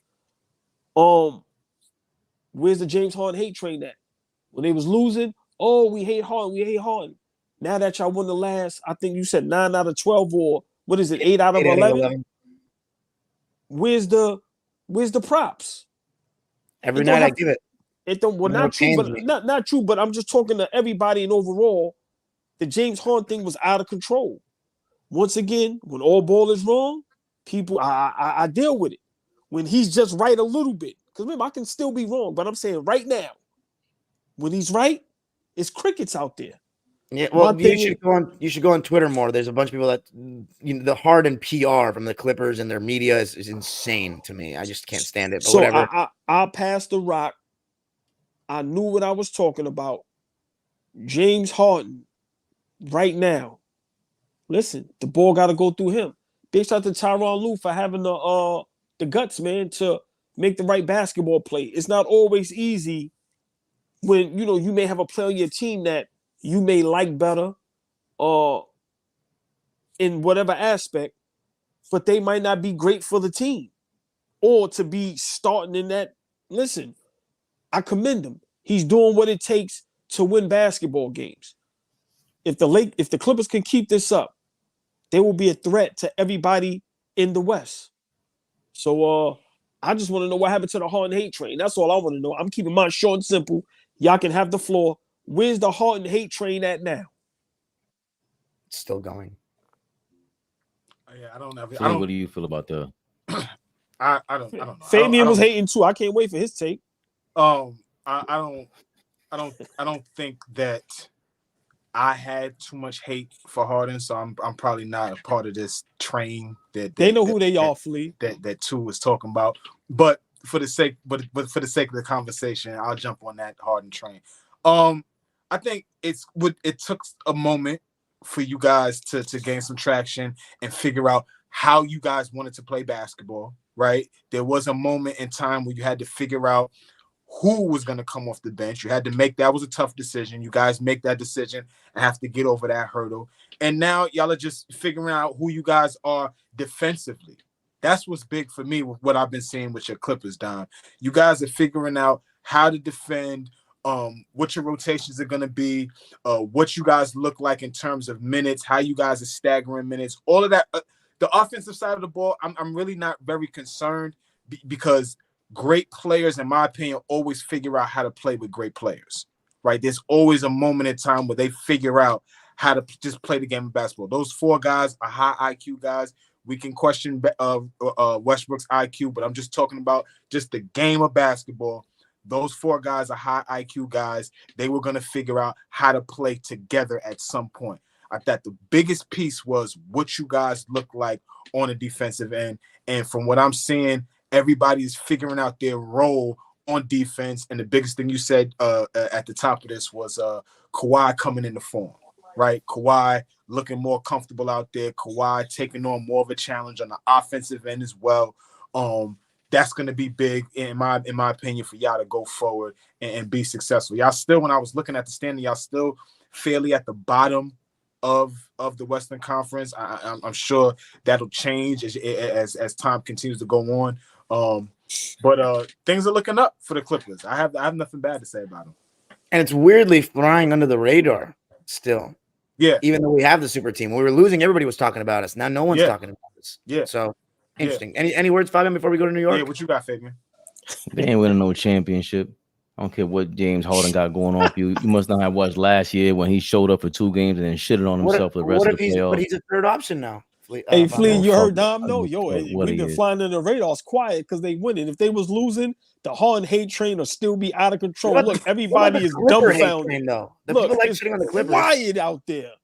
Yeah, that's a fact. Too, by the way. Say it again. But that is a fact, though. People hate Westbrook. They hate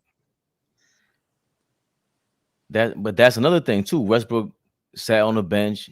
He conceded or whatever it is, and he listening to Ty Lue. That's another thing. Like we gotta. Yeah, he's not been just the very fact that James, professional, man. It's very hard. Right. Well, beyond professional, I think he's What else is he also supposed accepting that he's What right. he's supposed to do? Fuck this, get me out of here. That's what he can do. Okay, bye. Nah, you can't do that. I wouldn't want to do Not that. at this point. Well, he can't do that. He was in LA and Thank you know you. everything. You think San Antonio would take him right now? No, The Spurs, regardless of who take would. Russell Westbrook. Oh my god. Yeah. How would Here you we feel? go. How would you feel about Russell Westbrook if Washington. he said trade me? Trade me for what reason? We're winning with you on the bench. I would honestly sympathize with him in this scenario. It just shows me he doesn't want to win the championship that bad, but I've already suspected that he'd rather be comfortable. We're not gonna hear anything about Russell Westbrook wanting to be traded. Just let's put Hold on. What do you say, Dom? That it shows that He cares more about being comfortable than winning a championship by any means necessary. I felt that way about a lot of stars in the NBA history, though, not just Westbrook. Hold on. You said Westbrook feels comfortable. No, if he wanted to trade, if he demanded a trade. No, but Don, where can he demand a trade and win a championship right now? No, he's not. I'm saying he would have to go to a team that's not competing for a championship so he can just play more minutes and have fun. That's all I'm saying. I think but I think again, I don't think I think he's quieting everybody. Everybody, the Harden haters they got quiet now. The Westbrook haters got to be quiet now. They accepted their role. So for me personally, he camera. He quieted me down, AllBall. So, but I'm gonna use what y'all use on me all the time. Wait till the playoffs start for James. Look, y'all can't. And that is extremely valid. You know what? I take that because what he said before that. Listen, hey, please, I take that. Yo, I mean it's fair though. At the end of the day, we know we've seen 30 a night 3 years in a row at the peak of his powers, right? We know what he can look like in a regular season setting. We also know how shit gets dicey when it comes playoff time. So we know that this experiment could look great at one point. Remember I said to you, Don, y'all could win 10 to 15 straight and we could be going crazy right now. But everything matters April, May, and June, right? At that time of year, that's what matters, for y'all with this Harden shit. So, yes, I'm mad at you, Fabian, for taking that route, but fuck it. It ain't nothing wrong with it. Well, let me say this. No, because y'all use it on me for Haliburton, for everybody else. There goes Orlando the Magic. up. Goes. I seen it. No, it's so valid. I just seen it. The thumbs up in my screen. Yeah. Oh, I didn't see the voodoo magic again. I just seen it. It was a white thumbs up in a gray circle. Oh, yeah, you've been doing that for weeks. You Hell, look, magician. I don't know what that shit is. What you call him? Magician. All right. Oh. But hold on, real quick before we transition. This is my thing with the Harden thing. We seen him be able to play next side to Kevin Durant and Westbrook in OKC, even though he came off the bench. That was a success, even though they lost. We watched him in Brooklyn when it was successful. It was looking good. We know what happened. That ain't have nothing to do with him. We watched him play alongside of Joel Embiid. Joel Embiid won an MVP. They just happened to be in Game 7. I'm not putting that solely on him. My point is, he knows how to play alongside great players. If Kawhi Leonard can be the great player that everybody thinks he can be, this will work. What thing does is, work mean though? They can win a championship. Okay. I mean, No. We can't. No. We can't do that. See, now you can't do that?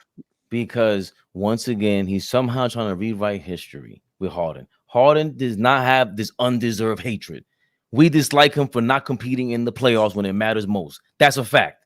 We dislike him for being fat, just like Zion, doing and trying to get away with shit all his At whole least career. Harden's on the court, though. I'll give him that. That's cool. I mean, when he's on the court, he didn't show up when it mattered Consistently. most. The Houston Rockets came back against the Clippers or the Golden State Warriors that game when he was on the bench. When he was on Oklahoma City, this has been the name on him since Oklahoma City, since he was a second, third year in the league when he went to the championship and they targeted him. There's nothing about what James Harden has proven anything about championship level guy. Nothing. Besides the regular season, he does great, but when it comes to the playoffs, that he's not that guy. So Later rounds in the playoffs. First round he cooks, but I don't care. Listen, man. When it matters, he's nowhere to be shown, nowhere to be found, and we know this. So to say, when I say let's wait to the playoffs, that's what I'm talking about. I don't care about none of this. He's done this before. Scam said talking about KD in the playoffs the last 3 years. That was earlier. AD only looked great against teams that are small. Jokic dropped 29, 13, 11. Embiid had 30, 11, and 11, and Sabonis had 29 and 17. Hold on, Dom. Yo, yeah, go out and come back in. Can't wait for our personal matchup on January 7th. I may be at that game, NV2 on 3. We'll see. Keep knocking that wood, Dime. We got to keep knocking this season. Who do you guys think is the Lakers' third guy? D'Lo or Reeves? I know AllBall's not a Reeves guy. That's a tough one, man. I go back and forth with that one. I go back and forth, but I think Reeves playing at a high level and D'Lo playing at a high level. I think Reeves is a little more effective than D'Lo. Who was the Nuggets' third guy last year? Aaron Gordon. Mm-hmm. Not really. I think the third guy is always can be. He's not he was their best defensive guy. He wasn't the third best player with ease, in my opinion. Well, Michael Porter Jr. was he's good, but not Aaron Gordon. Aaron Gordon was guarding Kevin Durant, Anthony Edwards, and LeBron James and Jimmy Butler. The whole playoffs. Okay, but that's your first guy defensively. I'm talking when I hear third guy, I'm thinking you're talking about offense as a third option. I don't know who got the third most shot attempts. Probably MPJ, I'm assuming, right? But they really looked to feed Aaron Gordon when he had smaller defenders on him in the finals. Like, remember he had some monster scoring games in the finals? Yeah. Yeah, because they could attack the rim. Yeah, he's a beast. Lakers' third guy is Adam Silver. What's goofy, Don? The hot dog stand may be selling out. Hey, yo. LeBron. That was good. That was good. AD and LeBron have D'Lo and Reeves to fall back on. That's instant L's. Clippers have health insurance like never before with James and Russ diverting stress away from 2-1-3. Boss Man says, Boss Man. Are we just saying because they have CP3? Are you saying we're hating on the Warriors because they have CP3? I don't think it's just that. No. I feel like the Warriors are a team to watch that will make a move between December 15th and February. They better. Shafted, I meant hurt, not injured. Sorry. Point being, AD and LeBron have what besides D'Lo and Reeves to fall back on? That's instant L's. Yeah, we'll see. Rockstar Mel said he got you, Dime. Trini Man said the Clippers will go as far as Kawhi takes them, not James Harden. Harden is replaceable. Kawhi is not. Agreed. Winning cures all ills, all ball, says Shaft 9000. NV said Dime is the GOAT. Shout out to my boy NV. He's the one who got me the tickets today for that USC game, so big shout out. Nice. Big shout out. That's dope. That's dope. People won't believe in Harden until he proves it in the playoffs. Facts. USC fan Dime. My dad went there, yeah. So yes, but my dad also went to UCLA. But I prefer USC over everything unless they're playing UMass, which never happens. Then I'll go UMass. Dime hates the Clippers. I see it in his eyes. Okay, I don't hate the Clippers. I just don't think our team is very likable right now. Scam. I'll put it that brief. I just don't think it is. Clippers going as far as Harden takes them. I still love them though. We've seen this script before. Oh, they're ready to pounce. Don't worry. Shaft said some Russ and James stands are already out of their damn minds, but winning cures most ills. You're right. While to say both Clippers go as far as Harden takes them, and also Clippers scariest team in the league. Fish said, I'm just here for the in-season championship parade tomorrow. Fish. Really said, what up, Fish? Harden got the same treatment Russ did. Just like Russ, when he proved himself, he got the love just like Russ. Yes. Beastbrook, not happy Russ went to the bench. That's a Twitter user. Players can only be judged on their track records. That's why people are on Harden. If he does it for the Clips in the playoffs, no one can say anything. Until then, he still has a lot to prove team-wise. Scary is the most overused word in hoops culture right now. Clippers don't have enough defenders, in my opinion. Asking Kawhi and PG to guard other teams' best players isn't sustainable anymore. See, I agree with you, Ace Boogie, but right now it's working. Can they do it the whole season? That's the big question for me, especially staying healthy. Because Terrence Mann is alleviating that a lot in the starting lineup, which he's doing very well defensively, even though he's had his offensive struggles. But y'all see what I'm saying when it comes to certain players?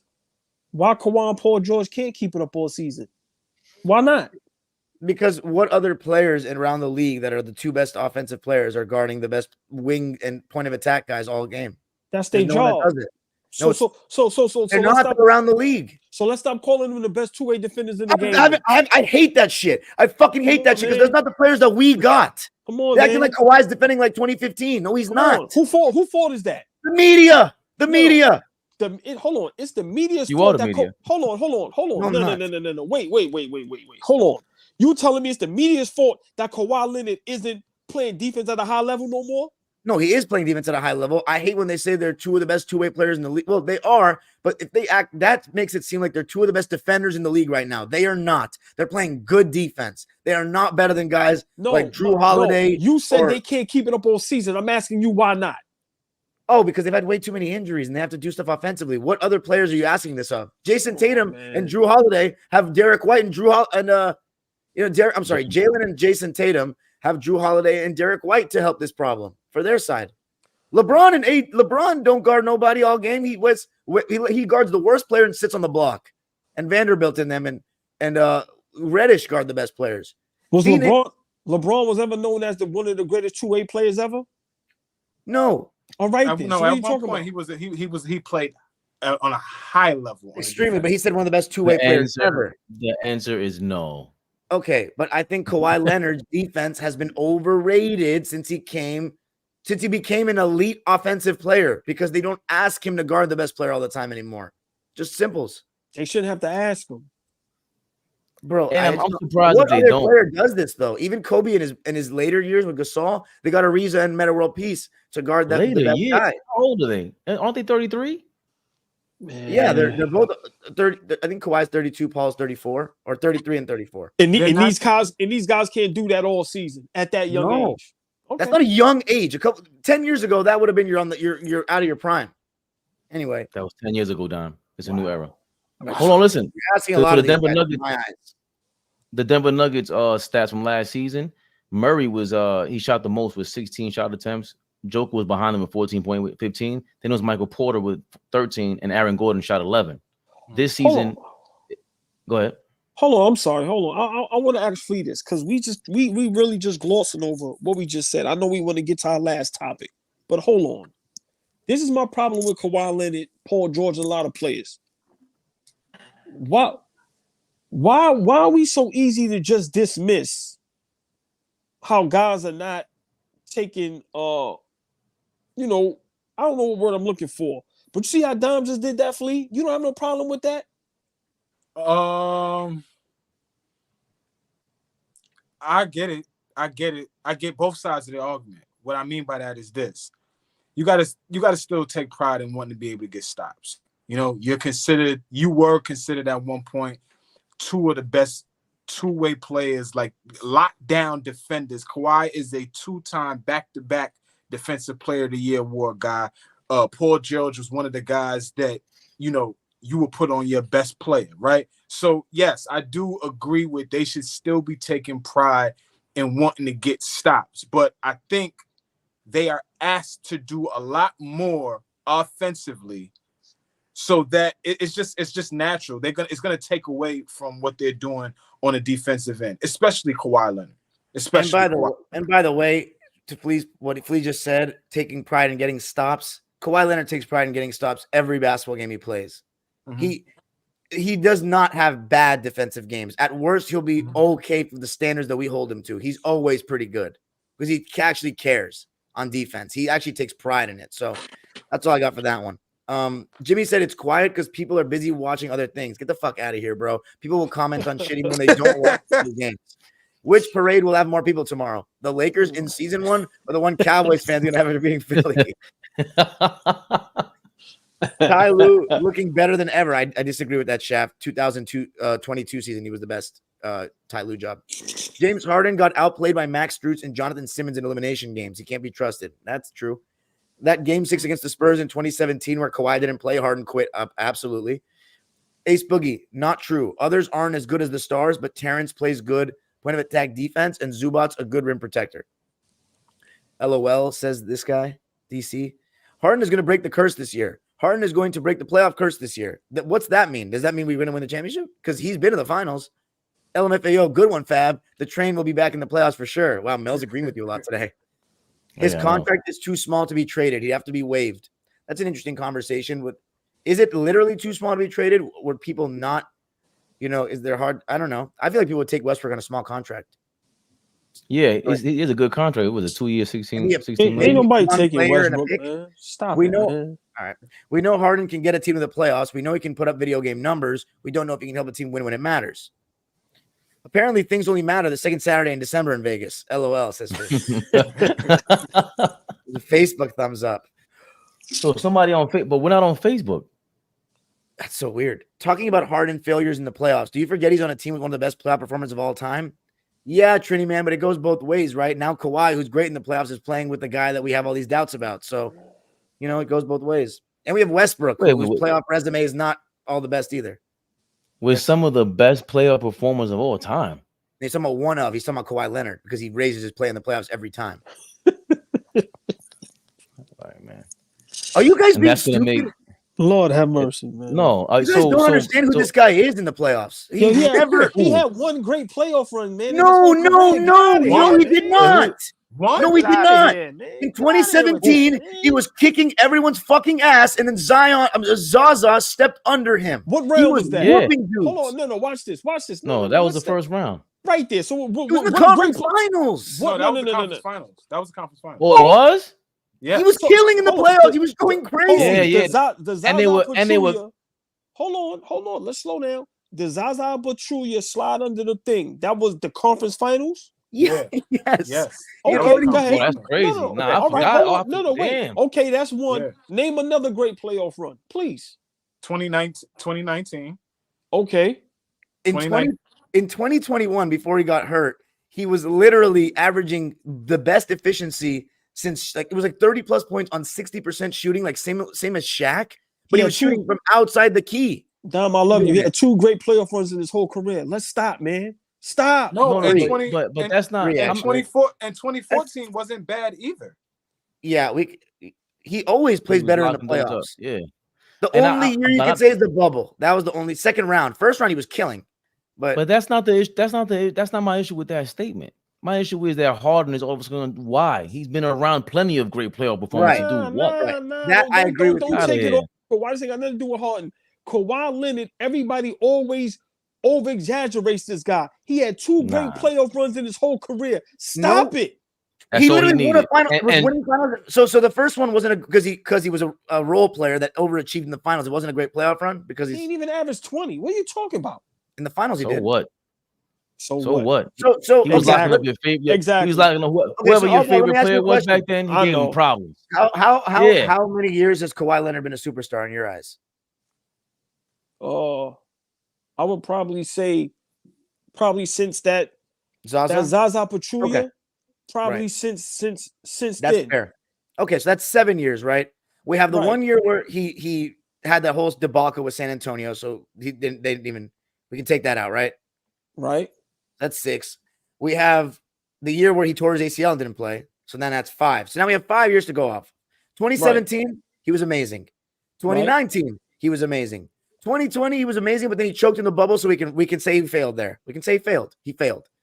2021, also amazing. Hold on. Let me ask you a question. When we say amazing, like how are we doing this? Because 30 points a game on great efficiency, helping his team win and defending at a high level. How far did he get in the playoffs in all these runs? 2017 is in the conference finals. And he got hurt. Okay. He got hurt. 2019 he wins the finals. 2021 got hurt again when we were going to beat Utah, and we probably would have beaten Phoenix. I don't know if we would have been Milwaukee, but we would have. You think Phoenix with Chris Paul and Booker are going to beat us with a healthy Kawhi averaging 30? And Paul George was killing. Yeah, and then last year was the last one. He was going back and forth. He's going. Yo, KD is so lucky, AllBall. KD is lucky because Kawhi was. And then we do remember the first 2 games of that series last season where they had no answer for him. No playoffs. The only thing that stops him in the playoffs more than anything is his health. Besides that bubble year, which was an anomaly. Now that you say I understand your frustration too. I do. You think I'm not frustrated? I do understand your frustration. But what's the frustration? He gets too much props and not enough flack, it's man. It's not enough consistency. Like at all, Has man. anyone talked about in the media that he's played every single game this season? Has anyone Not said one anything about person. it? Nobody. They don't give him. They always Stephen A wants to come at him every time he doesn't play, but when he does, no one says a word. And it's okay. Nah, but he's supposed. Okay with it. He's supposed to play every game. Like, now we giving guys props. No, now but every player's not doing it though. Every team is load managing their guys, and Miami gets no shit for it. Dime. They're in a player option contract year. He better play every game. He better get dragged off that court. There's no way he opts in and you're going to be happy about that. And he's missing games again. But if he plays 70 games though, we're all going to be satisfied. Right now, he's not missed one game. He's really Kaiser Soze. Listen to what you're saying. But I've already admitted to you, Fabian. I've already admitted to you that my standards for the modern NBA player is lower. And I've made that determination in my head that I need to lower my standards for this era because the media feeds me bullshit. They don't want to play every game. They don't let them play every game. Whatever class you went to, you need to take two with you. Whatever class you went to, Dom, take his ass with you. Enroll him in the same class, please. Help him. Help my brother. Yeah. Help him. Oh, yeah. Okay. I'm gonna keep reading these comments though. He said Reeves. Easily for his third option. DC. Rockstar said all those teams he was on was unsuccessful. He's a top 5. That's not true. He's a top 5 shooting guard and came up short everywhere he's been. You can't tell me the Rockets were unsuccessful. In fact, Harden's been successful everywhere he's gone. We're just talking making the playoffs.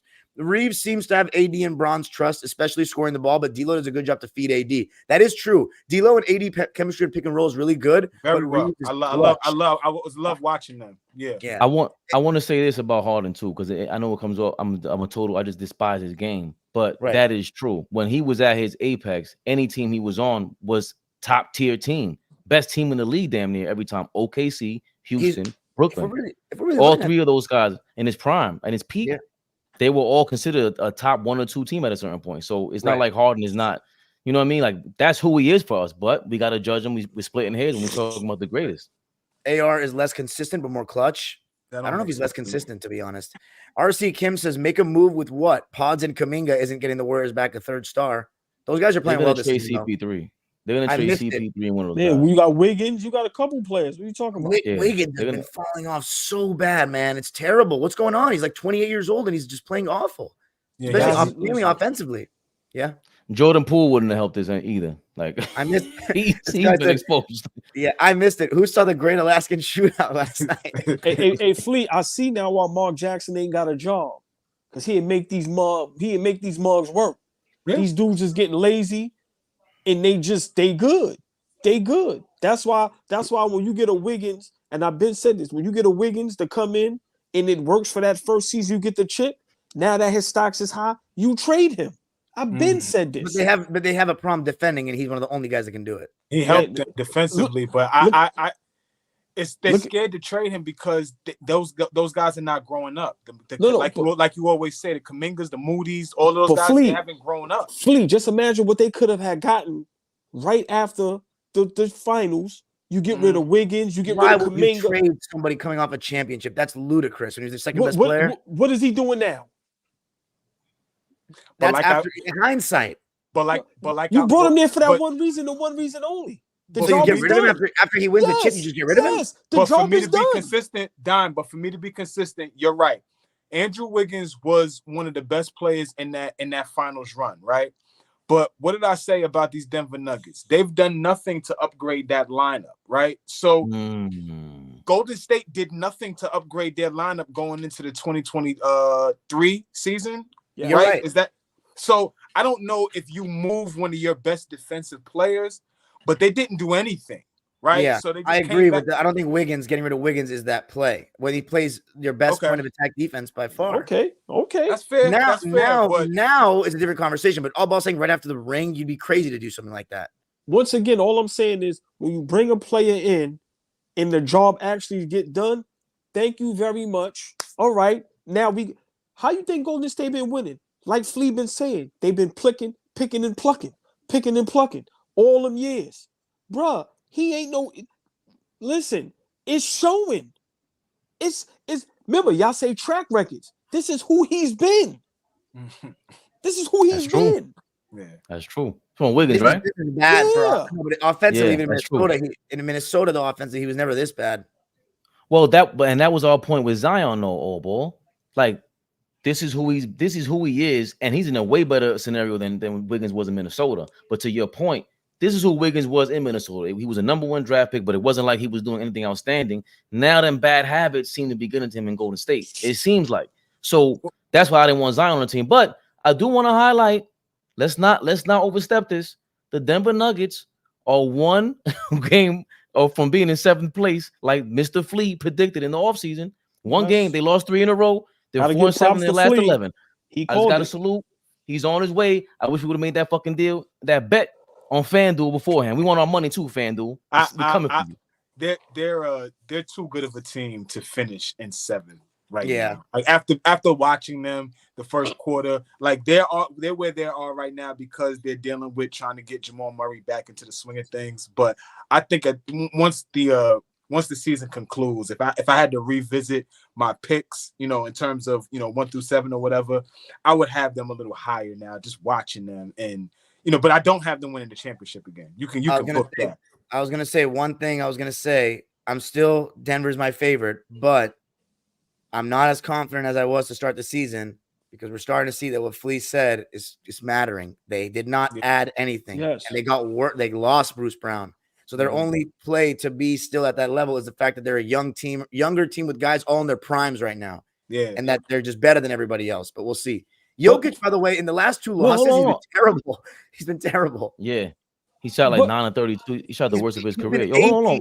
He's been 18 for 53 in his last 2 games. Damn. The worst of his career. Oh, but what you think about this? And it sounds crazy, but what if Denver took a shot at Andrew Wiggins? I would love it. Bruce. I would love that. Wiggins off the bench? That'd be great. Yeah, I would love it. But it also makes my point I said earlier, and I'll just be brief. Yeah, you lose Bruce Brown, which was a big loss, and Flea was totally right. Got to give him props. But this is where guys like Michael Porter steps into that slot and steps his game up. I agree. Yeah, I agree with that. I totally agree with that too. He's a 6'10" player that's athletic, that can move his feet. And I've watched him dribble at the free throw line wide open and take 2 steps back to shoot a 3. He does nothing but want to shoot 3-point shots. That's true. Literally, he does shoot a lot of long range jump shots. He hunts it. He hunts the 3-point line. Now, Great point. Flea hunts. Yeah. But to get to his credit, he can shoot it. Like it's not like he can't shoot it. Agree. But he does hunt that 3-point line like a motherfucker. And either he's taking a long 3. He's taking a 3 or a long 2, like Dom said. Nothing at the rim, which would be great for a guy his size. Like he has a mismatch on the court every game, bro. I'm just about to say the same thing you said. There's a lot of times where they could create so many different mismatches where Michael Porter Jr. could eat on the. Imagine Michael Porter Jr. having a post game. Come on, man. His level of Don. It would change everything for them because there's so many times he has smaller defenders on him. His level of play would skyrocket. Just go on the block and just be a threat at the post. You ain't even gotta have a post game, but just be a threat. Shit was skyrocket. You don't think the IQ in the level, in the knowledge that the Joker has, you don't think he's annoyed at that? You don't think he's saying his mom when he's home with his family, like, yo, bro, we got a 6'10" dude that has all the potential in the world. No, but he does nothing but want to shoot 3. Okay. I don't think Jokic talks basketball with his family. He probably talks about like horses and stuff. Okay. Not like to your point. To you guys' points, we'll go to the Knicks. Michael Porter Jr. shoots 54% of his shots are 3-point shots. So that's a lot. That's a lot. Yeah. Over half a guy that's 10. And then what is his FGA? And then what is his field goal attempts per night, Fabian? How many shots does he take a night? If over half or 3s. 13.7, and he shoots 7.4 3-pointers a game. Come on, man. Jesus Christ. And he's not the only guy that does that, but it's just like usually somebody's getting older or just someone that doesn't have that kind of ability. But see, I guarantee you the analytics be encouraging that shit because he shoots well from 3. So they're probably like keep gunning him up there. But it's like, is there gotta be a balance, right? Go ahead. No, that's a perfect segue for the Knicks. That's what the fuck is wrong with them. All I've been reading about, seeing is, Julius Randle, they were encouraging him to shoot more 3-pointers last season. That's the reason why the Knicks. That's not good basketball. we're pissed off right now because Tom Thibodeau left Jalen Brunson in the game late the other day, and he got hurt. Damn near broke his Achilles. It looked like we all got scared to death. Talking about somebody's track record. Go ahead, explain how he done that many a times, Fabian, please. Coach and that's Tibbs. been in his reputation, right? Derrick Rose, was it Jimmy Butler? I know he did it with RJ 2 years ago. I think it was in the season. He left him out there for too long. And even with Julius Randle, you should know better. Like I guess he's a workhorse, but it's frustrating, man. We haven't to Flea's point. We didn't get better in the offseason. Like when we missed out, shout out to Mills Media. She made a good post today about all the draft picks that we missed in the last 10 years. Lord Jesus Christ.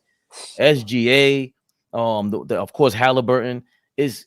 I forgot about when we drafted. It was Kevin Knox for whoever it was, either Knox was a SGA bad or somebody. one. No, right. but hold on.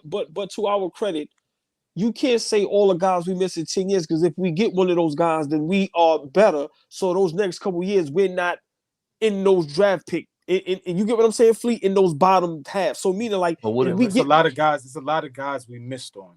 Right. No. So what I'm saying is, let's say when we drafted Frank Ntilikina, who we could have had in that draft? Donovan Mitchell. Right. So what I'm saying is, Fleet, if we get Donovan Mitchell, we're not that bad for the next couple years that we're at the bottom. See, so for me, because I was going to make a post like that, but I said, hold on, you can't really do that, because if we do get a Donovan Mitchell, then the next year we're not at the bottom. But missing you could absolutely.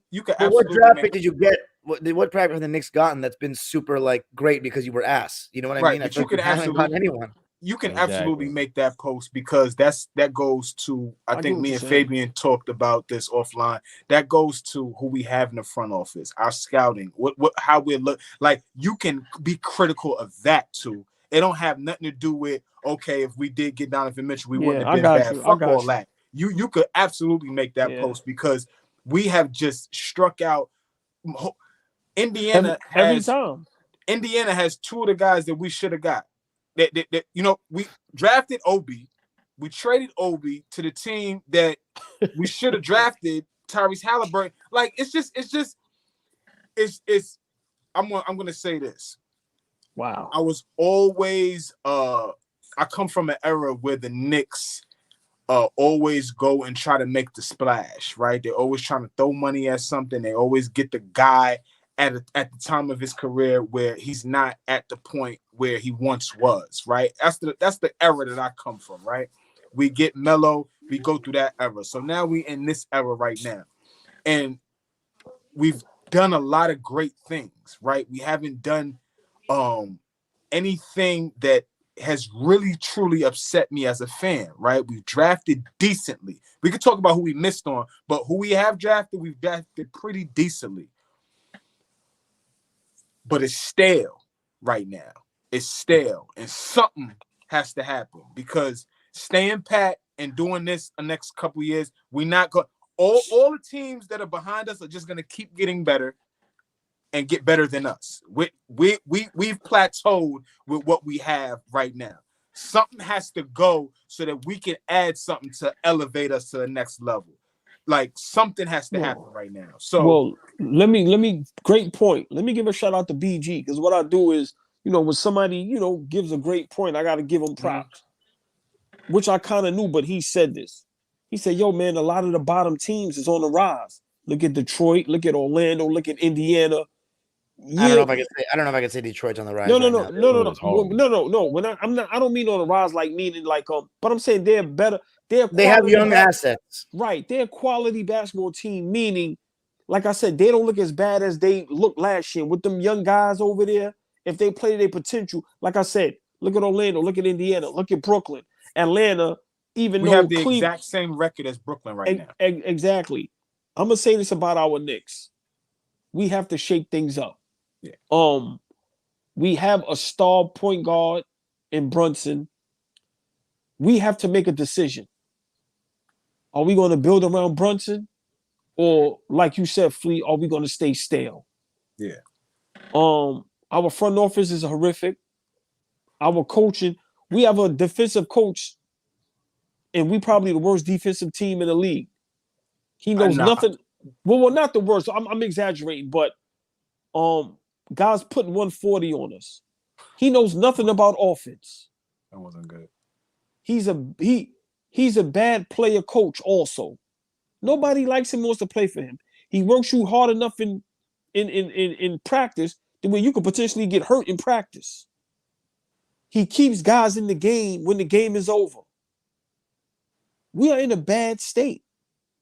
That's crazy because you guys are the 9th best defense in the league by stats. I'm just saying. Yeah, but let's be realistic. All right, besides Mitchell Robinson, who's our great defender? Exactly. RJ's been doing really well this year, but he's played that's well. the thing. He's played well on that. Yeah, right. But the numbers throw you off, Dom. Like if you watch them and go, what the hell is so great about this defense? Like, okay, so I think the Clippers too. I feel a similar way where I think we're pretty good, but we're not insane to me, and we're 5th, which tells me there's not that many insane defensive teams. But Dom, but y'all have the players that can make a difference on the defensive. Yeah, we have better defensive Zubac, Kawhi, and Paul George. That's why I'm saying for us, this is when numbers lie. This is when numbers lie. I'm gonna let y'all go, but for my Knicks, first Brunson gets hurt. Now Mitchell Robinson is hurt. It's a disaster. And then now with these other bottom East teams that's rising up, listen, man, Flea just made a great point. We are very stale right now. Very. And it's possible we may not get out the first round this season. If just imagine, right? And if these injuries are as serious as we hope they are not, and we keep dipping, bro. If we 7th, 8th seed, we playing. If we what 6, 7, 8, we're playing Philly, Milwaukee, or Boston. You know what? Any timetable on these injuries? No, with the Mitchell is no timetable. With Brunson, I'm pretty sure Brunson was questionable. Brunson is questionable for tomorrow night. It's not severe. We play Miami tomorrow night. Right. But they're not built like Julius. That's the thing about Julius Randle that we always give him credit for. He's built crazy. His DNA is like similar to LeBron. Yeah, he's fought tough. But Brunson's not built like that. Mitchell Robinson was never built like that. We were always worried about Mitchell Robinson, and that's part of the problem with all right, cool. We got some science projects. You guys figured something out with these players who were drafted 25th, 23rd in IQ and Mitchell Robinson. RJ Barrett turned out to be, he's okay. He's okay, but you were able to turn, water to wine in a sense with that. Enough of that shit though. You guys, we have assets. We do have to shake things up to your point. Like we do have these draft picks. Again, we spoke about it last week. Minnesota traded 18 draft picks for Rudy Gobert. That changes everything. Yep. Gobert's an elite defender, and he plays every game. He plays every game. Mitchell Robinson, we need something to supplant all that. Like it's a good blue. I think they have the right blueprint, but they just need better players. And I don't really know where you go with this. I don't think Zion is the answer. I don't think we can go get Andrew Wiggins and shit like that. Like we need I know Mikal Bridges is going to be on the radar, but who else can they really get? It's a player I vouch for that everybody thought I was bugging. Why not go get Zach LaVine? We don't have to re-sign him. But why not do something to shake it up for a season? Remember, Flea, we don't have to re-sign them. Mm-hmm. I'm saying we have to do something. Yeah, I can't turn my nose up to any potential opportunities for us because what we are right now is like literally that. Fabian hates the term, but it's basketball purgatory. Like we in a spot that we are not contenders. We stuck. And we're not gonna fight for a 1, 2, 3, 4 top pick. You know what I'm saying? So it's just like it's a bad spot to be in. And then on top of it, to go back to what Kenny Smith was saying, we never get on the basketball court and really have the best player. Like we always have to play lights out. We always have to play better than you guys. We may not have the best players, but we always got to play better as a team to get the 12 wins that we have right now. Right? So look, teams like Phoenix, right? With the Bradley Beal move. There's teams with players that they just want to get rid of them guys. It's possible. Why not? When I seen the DeMar DeRozan thing, right? If we could give up Fournier, let's say Grimes, in 2-3 picks, why not do that? If it doesn't work, you don't re-sign them and you let them go. I'm saying, right, we have to do something. Mm-hmm. We have to. Mm-hmm. And me being a Knicks fan, I'm tired of this feeling. I'm tired of arguing with people. I'm tired of being laughed at. I'm tired of this shit. I'm being for real. It's ridiculous. It's ridiculous when we have a city that's feeding for a championship. We have a market that no matter what, you're gonna sell out. We have a fan base that's fanatics that's gonna support you till the day you drop. Mhm. And we can't do nothing. It's ridiculous. It's out of control, man. It's out of control. Well, listen, I got a coach that that I think we need to start looking at for to replace Tom Thibodeau. But I think we'll talk about that on Wednesday. Ooh, I love it. I don't even want to know who it is. Yeah, I think please surprise me. Talk about that on Wednesday. So Wednesday. Comments, Fabian? Yeah, let's do it. Let's get to the comments. comments. Hold on. Before we finish the show, Don, please, 30 seconds. I know you're a big LA guy, Clippers fan, but from the outside looking in, watching the Knicks, what do you think we should do or need to do?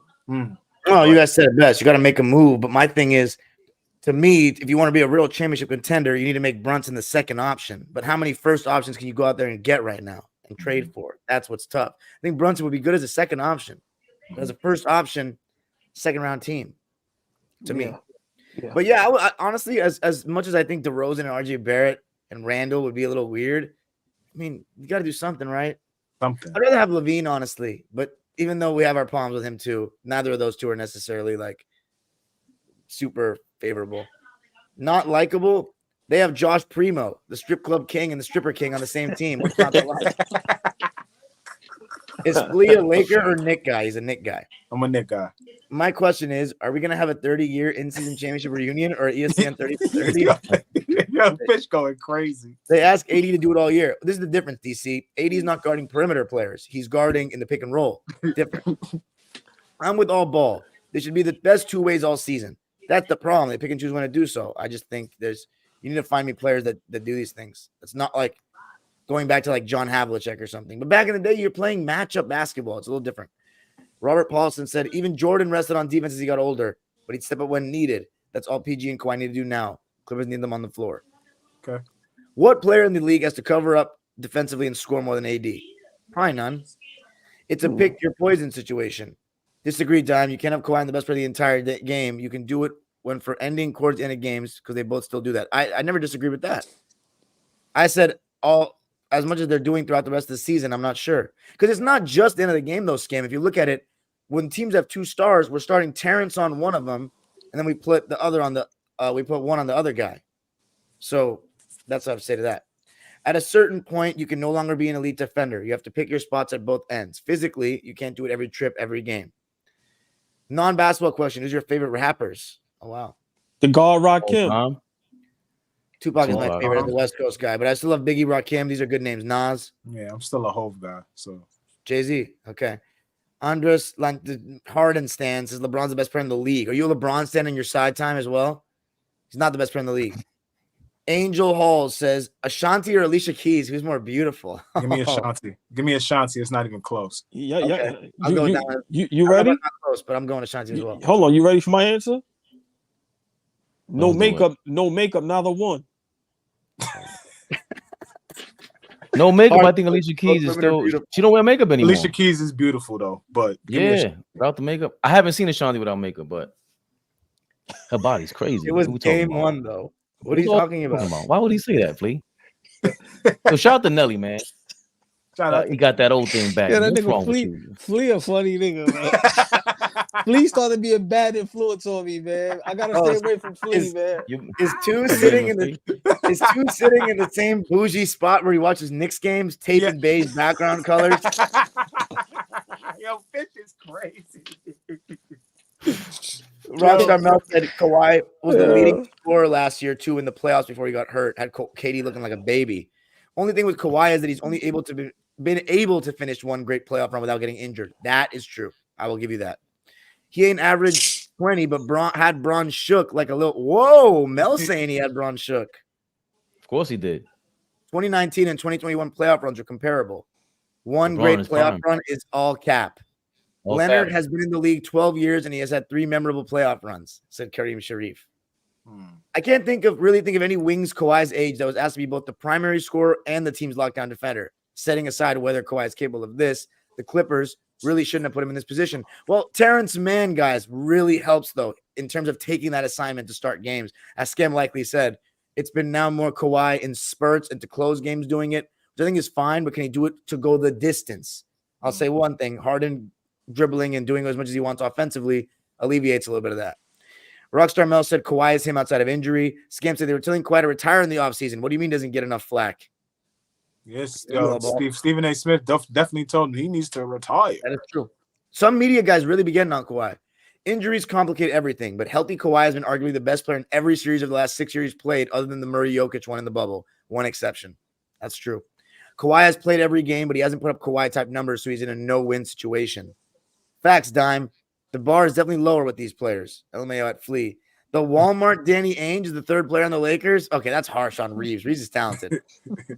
Reeves, D'Lo together aren't an all-star. Isn't your third supposed to be? I don't think so, Fish. I think you can win a championship without a third star, as the Lakers showed in 2020.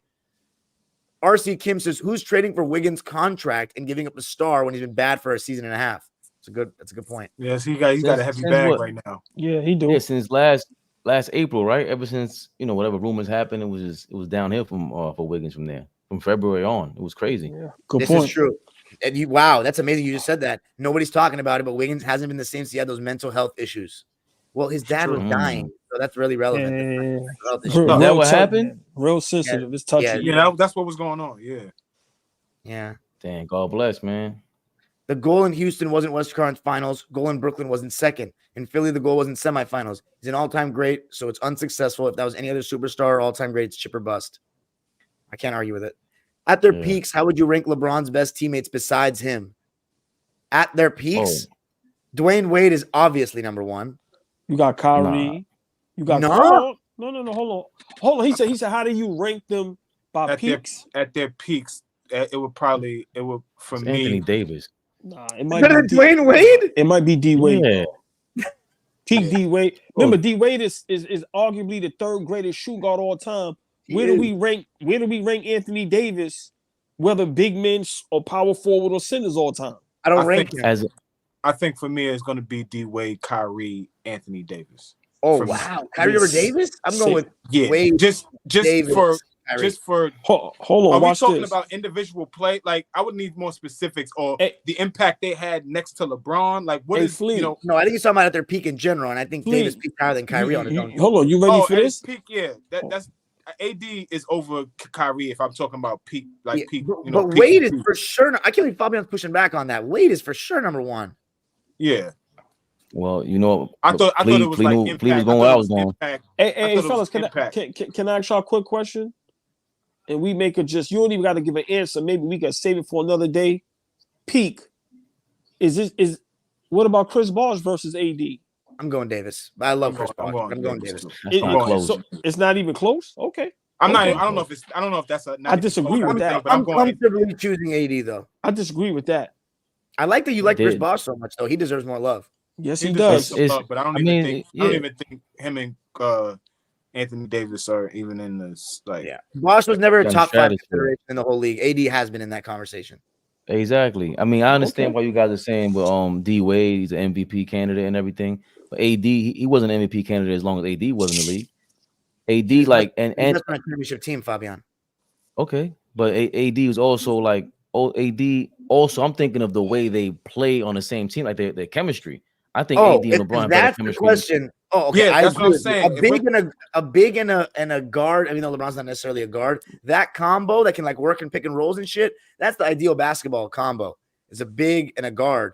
But I thought he was just asking who was their peaks on their own. Hold on, y'all are underestimating the chemistry with LeBron and Chris Bosh as well. He can pick and pop. He can knock down a short jump shot. He can roll to the basket. He can do I'm not saying he's great defensively like AD. I'm not saying that, but he's a great rebounder. He's done some things as well. No, you're right about that. But the difference is that I think if LeBron had only played with Bosh, you could maybe make that argument. But because he was a third option, he was relegated to really sacrificing the way he did. But I don't put him over AD. But he sacrificed his game tremendously. He didn't have to do that. Right? I know he knew what he was getting into. He ain't have to go there. Please don't go make a video for Chris Bosh. We don't need that. Oh, come on. We don't need that. We don't hey, need hey, that. AllBall, please do We it. don't need that. Look, you know what's crazy? what About sucks, a month guys? ago, Go I ahead. was going to say one of the most underrated guys that don't get enough props. He's true. Listen, I'm Flea, completely behind this. that Yo. that rebound he got I to am kick to Ray against Allen, and Ray I am Allen against actually traveled. Listen, who What? got that rebound? He didn't travel. Okay, He didn't But travel. that was He a big- practiced that. He practiced that shot Yo. every day in practice, travel. bro. Did He he used to dribble? lay down. He used to Not lay travel. down in the paint, stand up, and somebody would pass him the ball in that 3-point in the corner And he every back up. That single was game. incredible. That's what that they would. I remember reading that on Twitter when they have like, this ain't real. And then the coach, what was his name? Not Fizdale, whatever his name was talking about that. Do not make a video is hilarious. And here's another point. I might make it just for Flea, and I'm gonna shout you out in the video. Hey, I'm gonna tell you this right now. Go ahead, You've Flea. been impeccable with all the players you've done. Not Bosh. Leave him Got out you. of this shit. Got It was you. wrong. Got you. But here's my thing. Two things. Though we both agree it's either Wade or AD as a P player because they're that great. But it sucks that both were that injured when next to LeBron. That really sucks. That's number one. Yeah. Number two, Yeah. the reason why it's rings Chris together. Bosh and AD is not close is because if AD is on that Miami team with D Wade, AD is not falling to be into the backseat as a third best player on that Miami team. Yes, he is. He ain't gonna He be had like, no choice. nah. He has Yes, no he choice. is. Nah. Yes, he is. Yes, Nah. He has Yes, no he is. choice. No, Yes, he's not. Yes, He has no He's gonna choice. be the best. He's Yes, gonna he be the best defensive player on that team, and they're gonna have Yeah. to feed him every game. They're not gonna He's a have to feed him. mismatch. He's a mismatch. Of course they are. He's a mismatch he on is. every single play in that era. If Tyson Chandler's Yeah. doing, that's what AD's doing. He's a What are you mismatch talking- for this everybody. Anthony Davis? I'm No, a big at- Anthony at his- Davis. AD would have did the same thing Chris Bosh He had was- to do. He probably would have Oh, just nah. been better Fabian. at it. Fabian, he was in the league. What are you talking about? He was playing in the NBA. You're acting like he wasn't playing in that era. AD was not there back then. He was not in the NBA. Only the when, first 2 years of the big three wasn't, but 2014 and 2013 and 20 like he was there. Okay, but he There wasn't was a lot on of the better Miami. power forwards back then, by the way, that actually were power forwards, real ones, not Okay, but small he's- ball threes masquerading as fours for spacing. You also got Wade and LeBron there on a fast break. Like they are meant to play with a guy like Anthony Davis to make the job easier for him. AD with D Wade with AD would have been insane. LeBron would have been sitting down. That combination would have been crazy because D Wade loves to feed the big man. So that's what I'm saying. Like they would have fed AD might have been averaging the most of the by default. With He Chris wouldn't have been Bosh- no 15 a game like Chris Bosh. Hold on. With Y'all Chris are Bosh, bugging. Chris Bosh Hold is a on. great pick and pop player, Yo, though, as AllBall said. He with can Chris shoot. Bosh, they went to 4 straight finals and won 2 finals. Why are we acting like they didn't win anything? Right. I'm not saying they. I'm talking about they get that much better with AD. So they If win you all have AD 4. on that man. Do they win all 4? They might be Dallas. They might get away with it because now might be Dallas. Win defensively 4 straight. they could. Why not? You have three. You have 3 Possibly. MVP guys. I would love. That is probably some of the best basketball I would love to watch. Anthony Davis and Tim Duncan going at it in the playoffs. That would have been beautiful to watch.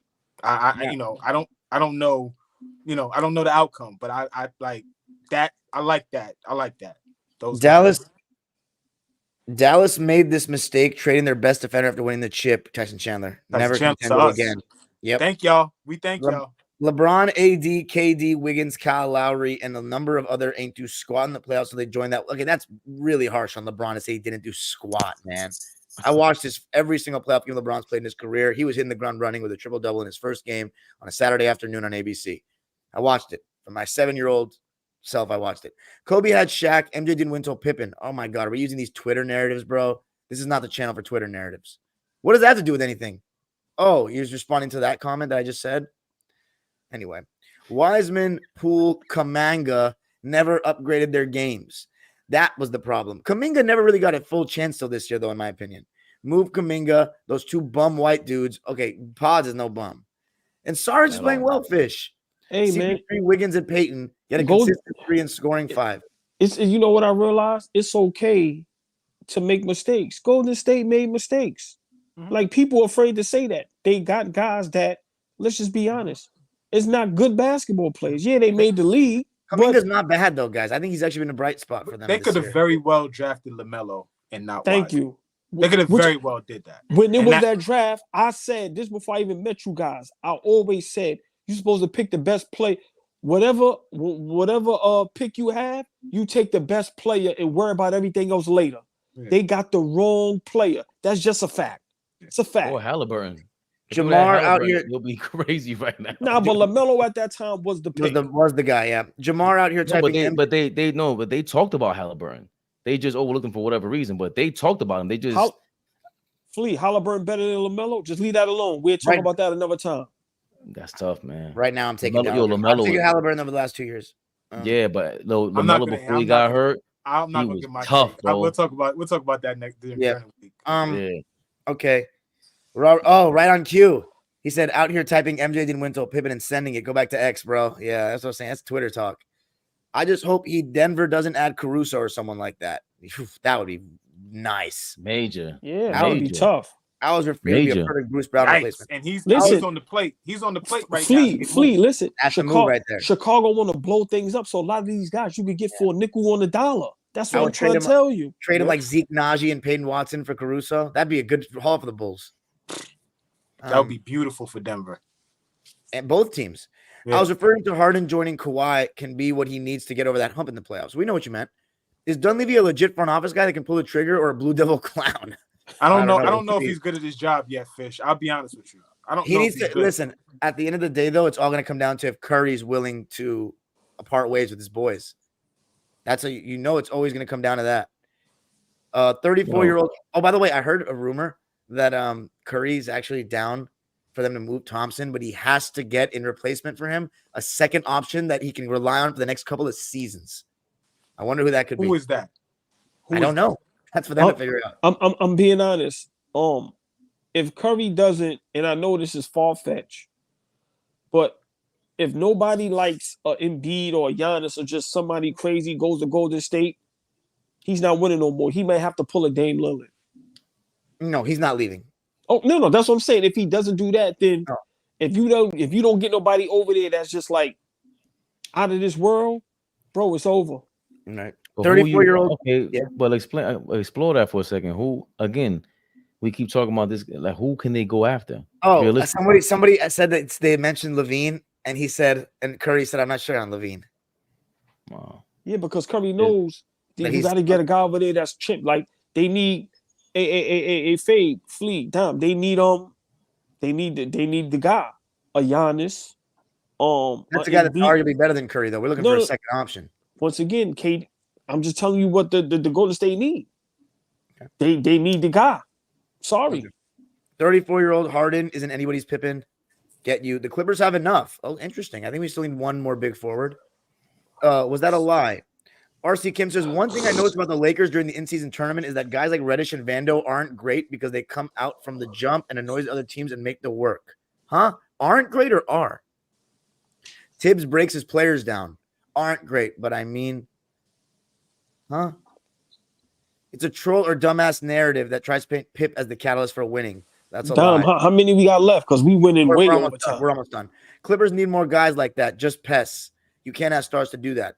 No narrative. Great players need a team sport. I agree. But all the Knicks needed to hit on was one of those players, though. That's what you guys are talking about. Very true. Having a player capable of playing his role and at an all-star level helped take the burden off Jordan from doing it all. That's a fact. Yeah. Don't rub it in. You've made trash picks if the Knicks have a legit front office. Run front office. RC, don't you think Russ is a pest on defense when he wants to be, of course? RC Kim said, Bruce Brown, Pat Bev, Caruso, top guys. Clippers lack grinders. We can use one more. Mm-hmm. Yeah, and you're acting like I'm taking a shot. But Pip wasn't that guy when he got there. It took him a few years to get there. He wasn't even an all-star for the first chip year. Russ is very up and down on defense. Makes huge lapses in judgment and effort for every flashy blocker steal. I think this season, though, he's been much more up than down defensively. Jamar said, tell it to Magic. He credited the win to Popper's defensive impact. He and the coach. Pippen's defensive impact. Did he? It might not be intended, Jamar. I don't know what's in your heart, but that's how it's used. Every player needs that. When he's locked in, Russ is a defensive pest. Of course, MJ was the unstoppable scoring. Also, Russ barely plays anymore. He can't grind people down. He doesn't even come until the second quarter. He doesn't come in the second quarter, but yes, he's not playing much. Knicks need a box office superstar / household name. Okay, Jamar, now I don't know you don't know Ish. Jordan was the primary defender. Now they're just arguing about Mike. You need a Caruso type who lets the other team star know he's in for a long night from Jump Street, and Russ can't do that playing 18 minutes off the bench. I agree. You showed your hand, young fella. Go do your own research. Don't rely on social media trolling to get your facts at the time. Josh Hart or RJ the best defenders? Oh, yeah, Josh Hart plays D. Totally forgot about Josh Hart. I agree. Exactly. Now Exactly. He man up to do that. Yeah. Jordan was thought of as the best non-center defender too. Only later as the Pip being the better defender narrative popped up. Is that true, guys? Because Scottie Is Pippen what was true? Is what true? that Jordan was considered the best non-center defender, or was Pippen right in that conversation? Mike was a Defensive Player of the Year award winner in a time when bigs were patrolling the paint and were the defensive stalwart of a team. This dude went out and became the best defender in the league. Like, let me ask you this, Flea. Huh? Let me ask you this, Flea. If you need a guy to get a stop on a wing player, are you taking to save your life? Going Mike or you going Pip? Mike. Okay, so it looks like you're agreeing with Robert Paulson. Robert is saying that the narrative has become that Pippen was better after playing the. I think that it depends on a if it's a point guard, I'd rather have Pippen on him.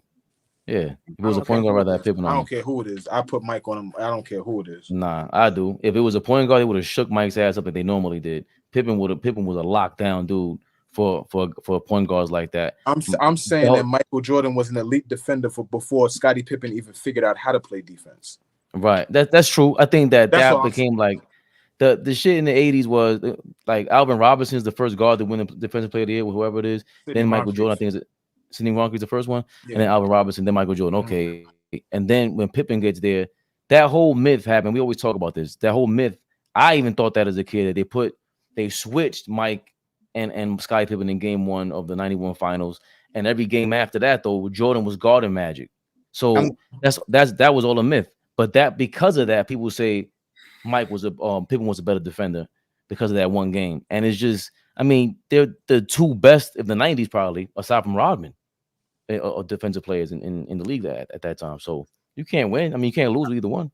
I'm not going to read the back and forth these guys are having about the Bulls because it's not relevant for us. Knicks fans even making Dime depressed. What's up? Take us home, Dom. Fish said, "This is why I love Nick. I'm only going to read the ones that are not related to the Bulls. This is why I love Nick fans. Gotta hide shoestrings and belts at least 6 times a year. No makeup. Alicia Keys look like Sis. Oh, Swizz. Looks like Swizz.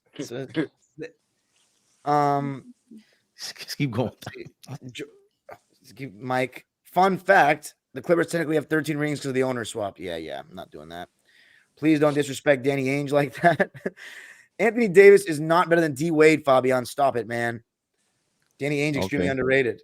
But where's Danny Ainge getting all this love from? Anthony Davis is a top 40 player ever, but Wade is a top 25 player ever. Are you making the metric, Gen Z? I agree with Wade. I don't know about 40. Wade not top 25? I'd put him in mine probably. Yeah, my man Mitchell Wade was grave at that time. It was tough on me. I can't imagine on Andrew and his brother. It was death's door. That sucks. Damn. AD, top 40 talent, not top 40 player. Okay. AD is greater than Bosh. Chris Bosh at his peak is even better than Siakam. See, I disagree, man. I just disagree. I think you were young and didn't watch it, and you have bitterness towards Bosh like every other Toronto sports fan. But Bosh, like, he was really good. He was dragging ass teams to the playoffs. I think it's arguable with Siakam, but I'm taking Bosh. And he would be better if he played now, by the way. Yeah, I think he's better than Siakam. I'm saying this as a Raptors fan. Yeah, you know, bro, I understand that, but you understand that Raptors fans are very bitter towards Chris Bosh still because of and rightfully so for the way he exited. Y'all still hate Vince Carter. I think they may have gone a little softer on bro, but Bosh, the wound is heavy. Are we talking about year before joining Braun or when they started playing together? Wade was maybe best for the first year together and best as far as career goes. Bosh unlocked that underachieving Hedo squad. You think so? Yeah. Him again. Yeah. Well, I just think what Russell Westbrook did this year, Bosh did that in his prime with the Heat. So yeah, he did unlock them, of course. I would think. I don't think so. Because Westbrook's getting relegated to under 20 minutes a game. Bosh was still the third best player, and he was a focal point of their team. So Bosh, so little. Toronto Pascal is a more talented player. Is he though? I don't think you remember how good Chris Bosh was in his prime, bro. Better. I give him better playmaker, volume creator. I don't know. I think Bosh is better off the ball. Can we agree on that? 80s consistent heart. Get the paddles clear. Left the paramedics breathing soft on him. Phoenix, Bosh had to sacrifice his game as a franchise player before going to the Heat. He was not a franchise player in Toronto. He literally was your franchise player. I don't know what you're talking about. He was. What the hell is he talking He about? dragged you to the playoffs with Jose Calderon as your second best player. Have you watched those series, bro? I watched it, every single one. The Bosh is going to be one of those players. You know what, AllBall? Chill. Making that video. Yo, you know we need that video now. You know what sucks, though? though? We need that. Here we go. Rockstar Mel. You know what sucks about Bosh? I was looking up his highlights for Toronto, and you can't even find like a real highlight mix of him on the Raptors, which is terrible. He was really good for them. He was good. Almost as bad as not being able to have a Chris Kaman 2010 highlight reel. All right. When I think of franchise, I think of Kevin Garnett, not Chris Bosh or Siakam. Okay. I mean, Garnett's a different level. Yeah. Who's a better, Bosh or Charles Smith? Bosh is better than Charles Smith, I would think. Way better. He was the leader on that franchise. That was an indirect Nick Of course. Bosh got a game-winning block. I like how everyone's defending Bosh now. Yeah, you can't get away with lazy takes on my channel, Phoenix. Bosh is a first ballot Hall of Very Gooder, but no AD. Bosh is in the Hall of Fame. I would like to see if Siakam Turbo. I agree with you, Fish. That doesn't mean he was great. He won 3 freaking playoff games. Yeah, listen, if Siakam had Jose Calderon as the second best player, he wouldn't make the play-in, brother. Sorry to break it to you. A lot more talent. And I like Siakam, too. A lot more talent been around Siakam than Bosh. Facts, bro. Fred VanVleet was better than any player Bosh was playing with in Toronto. Would we agree on that, guys? Yeah. 1,000%. I look at some of them Toronto, those Toronto. They were starting Rasho Nesterovic, bro. They were not good. Yeah, I gotta look at some of those rosters. Oh, they said Nesterovic. Yikes. They said Ryan said if the big three had prime AD, they easily three-peat. What talent has been around Pascal Siakam outside of the 2020 team, please? I'm listening. Fred VanVleet's a good player. Scotty Barnes is a good player. OG Anunoby is a very solid 3-and-D role player. Like they didn't even have very high quality role players. He played with Kawhi Leonard also. He said after 2020. He said after 2020. Though. Yeah, I know. To make their argument. I know. Right, exactly. Who said he was great? Who compared him to KG? I say he was the friend. Yeah, it seems like everybody is against Phoenix, and you're on the wrong side of this one, Phoenix. Had 0 points in Game 7 of the finals. Now you're going to after Toronto. See? It's a narrative. It's because you like LeBron and your Toronto fans a little bitter. You discredit Bosh. Cool. Bosh is going to – let me tell you something. If Bosh hadn't gotten injured in 2016, that Cavs team would have had a series on their hand. Fellas, I'm the old man. I don't mean to be the party pooper. If y'all staying on later, the old man got to go, man. Go ahead, man. I got to be to work 4 in the morning. Yeah. No. Let him close out. Old boy, if you want to. Yeah. Yeah, guys, 5 minutes? No. Because do y'all thing. Remember, right? The old man got to go to bed. Hey, Flea, I'm gonna make that video for you too. Yeah, I need it. Bosh wasn't even as good as Pete Gasol. I agree. I might start dying on my grades. Phoenix, you ain't listening and you're shifting goalposts. I agree.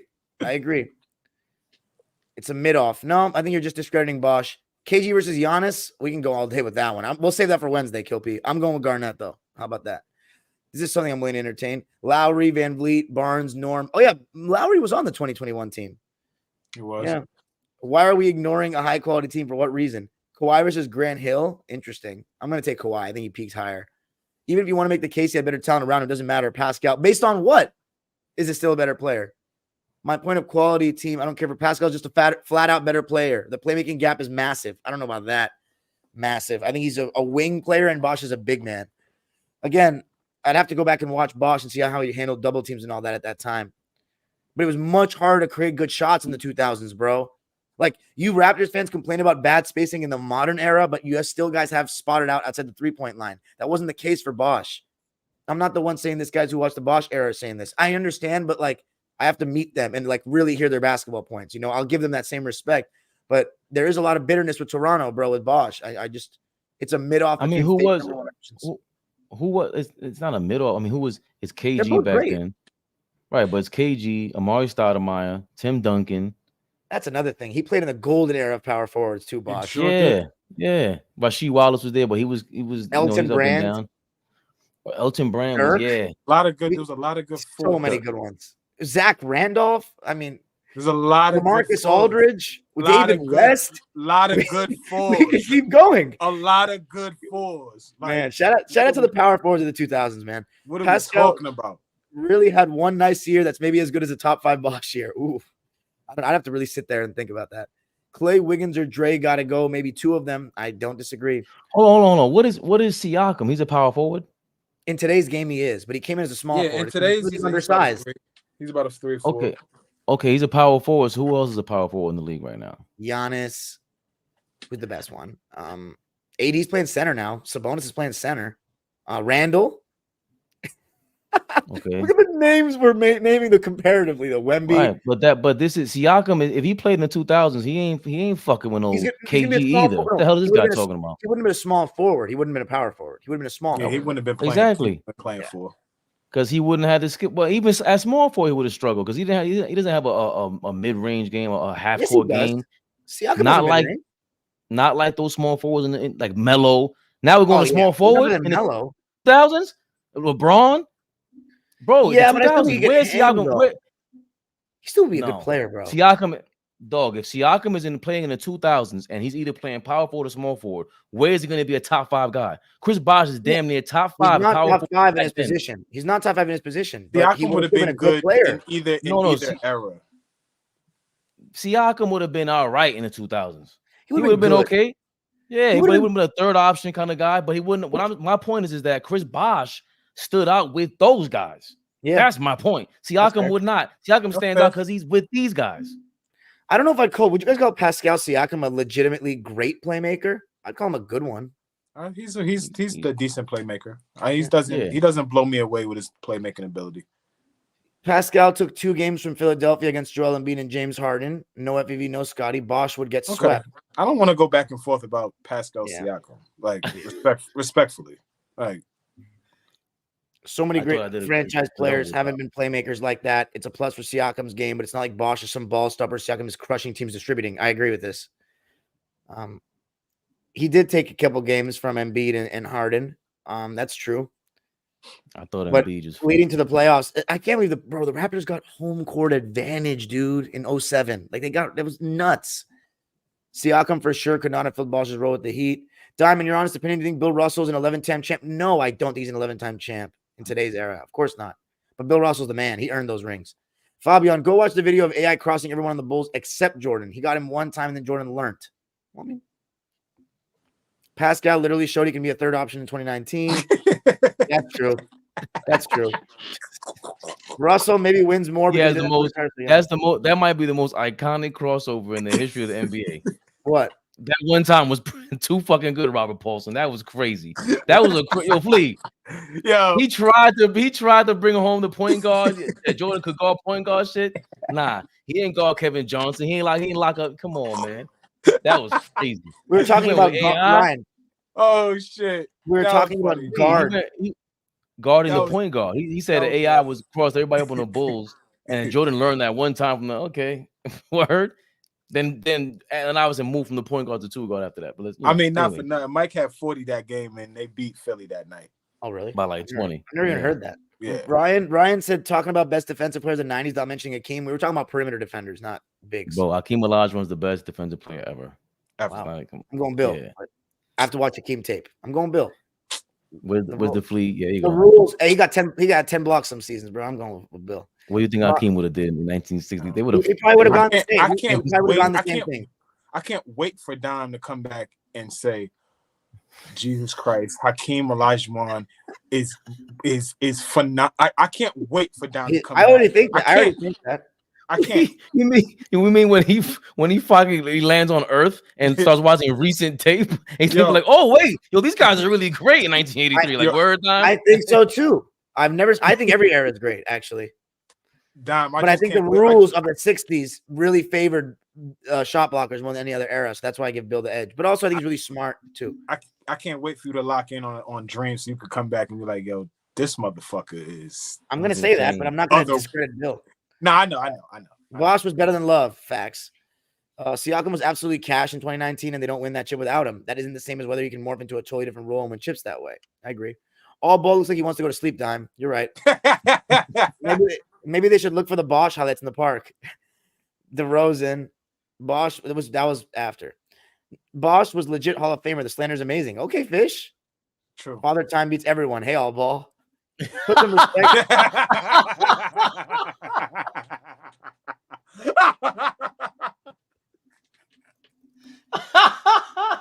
Yo, we got some funny commenters, man. Yo, that was I'll good. fuck with y'all, man. That was ill. good. That was good. Hey, AllBall. Yo, Robert Paul's is a funny dude, man. Oh my God. Toronto fans should be mad they live in Toronto. Bosh, Carter, you got 2 Hall of Famers in less than 30 years. Knock it off. Oh my God. I'm just worried the Lakers will treat this isn't like it's a title and they won't take the playoffs seriously. You think so, Terminator? Fabian cracked up when I mentioned Bill. Fabian, what's your honest assessment of Bill? Bill Russell. Mm-hmm. I think Don hates when I say this, but it's the same thing with Rodman. There's no way Rodman's a top 20, 30 player in the 80s and 90s. How the hell is he gonna be a top 30 player in this era? It's totally different eras. I think Bill Russell would still be a top 20, 30 player in the 80s and 90s and the 2000s, but not in this era. This era, he would just be, he wouldn't be defensively though. He'd be a menace. He could guard everybody.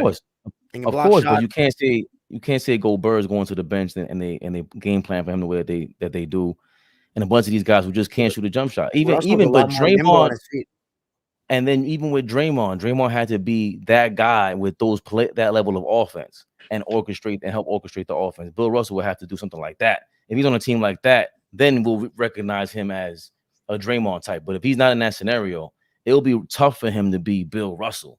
You know, I'm pretty sure he still show all that fervor and be disciplined and be a super. And also, he played every game, right, Don? He plays a lot. There's no load. Yeah, so he's durable. He played 48 minutes in series, dude. Right. I think he'd be like LeBron and Julius Randle in that sense. But I don't think he's not gonna. He might be a leader and everything like that. But come on, man, like he's not gonna be on. He ain't gonna be no 10 championships. He's gonna have a Golden State kind of team.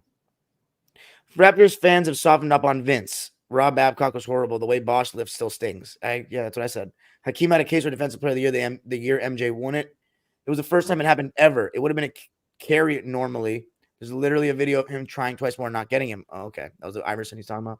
Also helped there were only 8 teams. That's not true that there were 8 when they won most. Actually, maybe it is. Right. He won with 14, he won with 12. No matter how many they put, he still beat him every time. And then there was 17 teams the year after. And we didn't have a back-to-back so you're telling me those 3 expansion teams is the reason why we had no back-to-back champion for like 20 years? No, because the Celtics were nice. That's why. And going back to the Iverson thing, he's not really. Flea's gonna kill me. His handles aren't really Tim Hardaway. It wasn't Kevin. Like AI didn't have the controlled handles like the Kyrie. The stuff when you see guys now, he was kind of out of his mind with that shit. But that's not just because AI couldn't get Jordan every fucking play does not mean he could guard point guards. That means he can time AI pretty well. But there were other guys in the league that he was not guarding Tim. You know what? I might be talking on my ass. I'm gonna go look up some Tim Hardaway versus fucking go to Chicago Bulls highlights. Robert Paulson. I don't think he could guard point guards. That was the knock on. By the way, whoever said that about Russell, it's factually incorrect. They did not win majority of their rings with 8. The only till 1962 season they introduced the Packers. It was the 9th team. Phoenix says Pascal will be fine in the 2000s. He's already playing with negative spacing and scoring. If anything, Pascal will look even better. No, nobody gets better unless you're opposed to big going back to that era offensively. No one gets better. That's crazy. That's kind of funny. That's kind of funny. No one gets better when you're playing with less spacing in a slower paced game. Right. No, he's being sarcastic. He put LOL. He's playing with even less spacing now because they can't shoot. No, that part is true, but this part is not. If anything, Pascal will look even better. No, he wouldn't. Nah, Dream stat line versus Louisville was 21 points, 22 rebounds, and 8 blocks, and he didn't even know how to play at the time. That's wild. Oh, Hakeem, right? Yeah. Right. Wow. Uh-oh. Guys, I'm freezing. Go to the next comment, though, Bob, until I get back in it. Go to the next comment. Bill Russell was a 1%er. Okay, Bill Russell was a 1%er. Then, as a 1%er, he developed to be above most others. His development would look different now, but he'd still be a 1%er. What do you mean by 1%er? Like that? You sound like you want Warren Buffett to run the world or some shit. Where's this comment? God damn it! Wow, damn, is that many comments? There it goes. Pascal needs to go to Indiana or Golden State. This garbage spacing and the fact him and Scotty play similar roles doesn't help Monty Ellis' Steph situation. I would like to see him in Indiana. I would like that for them. Yeah, I'm back. My guy needs help. I think Bob Cousy shot like 38% for his career and he was their point guard. Absolutely. But again, you really have to look at the relative field goal percentage for the league. And there's real things like not prioritizing shot selection, just throwing up shots, because when they introduced the shot clock, teams are like, shit, more shots equals more points. How many comments we got? Rims, we got very few. Bill Russell will rarely be your leading scorer, but he can orchestrate your offense any night from the high post. I agree. All-time teammate, all-time strategist, all-time runner, all-time passing big. I would also like to add all-time competitor and basketball mind. I've said that doesn't sound like Draymond. This is so disrespectful because DeAndre Jordan did not have good hands. He was not as coordinated, and he had a really low basketball IQ. So I think that's insanely disrespectful. And I had prime DeAndre Jordan on my team. He had a low basketball IQ. So with Russell, there were only 8. Huh? No, I think I know what I said, but I think Bill Russell is. He's gonna be a high IQ guy. Like I don't like they go Jordan too. Why are we in this Bill Russell bag right now? Right, because they ask us questions about him. Because Dime is a in his time machine. My guy, that's my favorite center. Him and Akeem Olajuwon probably. He said probably. I'd probably go with Bill right now because he just does everything to win without scoring, which I love. All right, so with Russell there were only 8 teams, so it was weak. With Jordan, it was weak because there were too many teams watered down. These dudes can't win with fans. That's true. 100%, Robert. It's just hard to compare eras where guys are taking cigarette breaks during timeouts and work second jobs. No, first of all, the cigarette breaks thing, they were saying that about early 80s players. That's a case-by-case basis. And by the way, even with the cigarette breaks, they're not fucking taking games off like this era, RC Kim. 1. 2, and they're playing at a fast pace, and they don't travel in first class or private jets. Like, nah, man, I'm not even going with all that. Second jobs is relevant, but I'm going to challenge you to do the same thing I ask everybody else that says that shit. Find me one player drafted in the 60s that worked a job because they had to do it, not because they wanted to make extra money on the side by running a summer camp. Find me a player that was drafted in the 60s that did it. I'll be waiting. Yo, fleas from Queens like me, right? There was always some Eastern European motherfuckers that could play ball all day long, and they always smoked a fucking cigarette in between games, and they used to be amazing. Coach? That's a fact. Yes. Like Vlade Divac. Yeah, they just smoking. Like I'm like, oh, how the fuck are you smoking cigarette and playing full court all day, all day, and niggas and nice points / shots should be the go-to efficiency stat. I don't know why people points out of shot. I disagree with that personally. Yes, Fabian. My point being, it was easier to be a good defender against bad offense. Okay, you can say that. I don't have to scoring a lot of points, but. You're right about, the rules restricted offensive players too, like the dribbling. That is easier to defend, but that's part of why I say Russell, because the rules, based on the rules, Russell's impact was the highest. All these guys in every era. It was easier to play defense in every Absolutely, it's easier to play defense back then. There's no doubt because offensive players are restricted. Yeah, all these guys in every era are the elite of the elite. They develop as their era allows. If those alpha 1% guys exist in any era, they're still the best. I agree. It's the confidence and the mindset to me that sets you apart. I still don't think Bill Russell is going to be better than any one of these guys. And he's not going to be like, it's tough to pick him over. Look who we have in our top 10 right now. The SGAs, but it's been 60 plus years, Fabian. You have to give him a chance to develop. The point is, Bill Russell's still that competitive guy. I don't give a fuck how competitive he is. Draymond was never in my top 10. Draymond is playing in this era. Go through your better than Bill Russell in his era. Who? Al Jefferson. No, he's not even close. Can't even run up the court in that era. I'm a big Al Jefferson fan, by the way. He couldn't run. He threw a crazy Molotov. He was trying. He almost he threw the fucking. He flinged the Molotov. He tried to get you, Don. He almost got me. I'm surprised he didn't get you. I really do. If you were to describe Nate Thurmond in one word, what would it be? People are disrespectful. No. Strong. This is wrong. Lockdown. Why does Fabian look like Rockets Mellow? Interesting. Fabian, wasn't Mark Jackson's primary defender in 1998?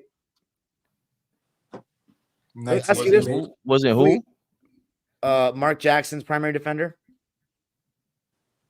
Maybe. Hold on.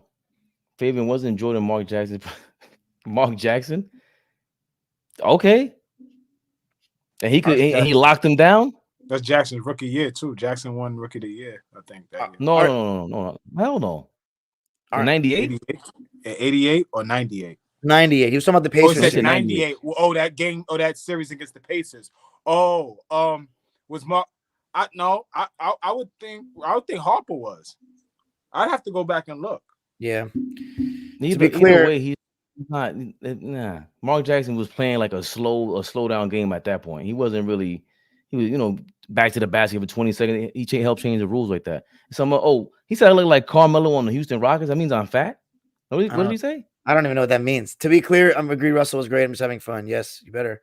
Jordan is not. This is the last one. And this is all you guys. I have no comment on this. Jordan is not a good off-ball defender. Changed my mind. He consistently gambled and had his team playing front dudes for no reason. Jesus Christ. He was probably one of the best guys to play the passing lanes. If you could find me a better person that played the passing lanes in his prime than Michael Jordan. Like, I don't like, aside from sitting in the chair and taking on your best offensive player, the guy's anticipation skills, being able to block shots, just everything, even team defense, knowing where I attribute the fact that he was so good on defense to Scottie Pippen being as great as he was defensively. Like, that's all about being competitive and effort. Damn, the best player on a team can score almost 40 a night and go and play defense on the other end with the same kind of intensity. Shit, I gotta get great. Hell no. So, nah. Wow. And then Flea never really goes that hard for Mike. Yeah, go ahead, Fabian. No, that's not true. I wouldn't say that. I'm not on the 4 Sportsmen. He hasn't. Only when you compare him to Kobe and LeBron. But when Flea understands once, like, the only time he really bugged out was with Jason Kidd, which was crazy, and he really bugged out with Artis Gilmore. That he really bugged out then. But those are little lapses that Flea has here and there. But you're talking about the bar. Like, that was Jordan's flaw. Yes, that he would overplay on passes and shit like that. But that's because he was killing so bad. He's a gambler, bro. I really think he gambled on games and all of that. He was crazy. He was way more gifted than everybody around him.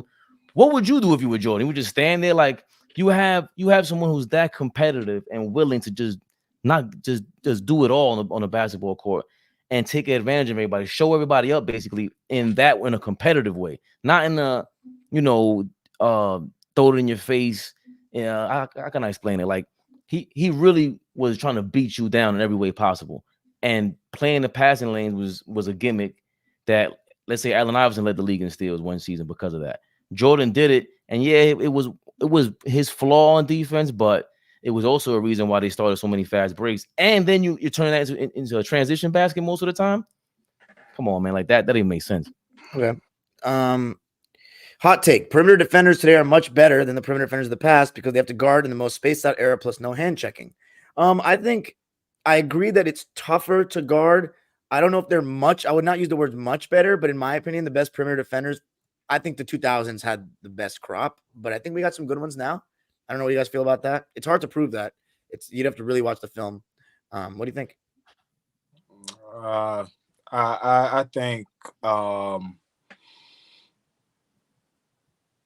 think it takes more skill now. I think you have to be a more conditioned athlete nowadays to be able to defend one-on-one. I think back then it was more schemed to funnel to one side of the floor. It was schemed to funnel to your big, and he do a lot of the work on the defensive end.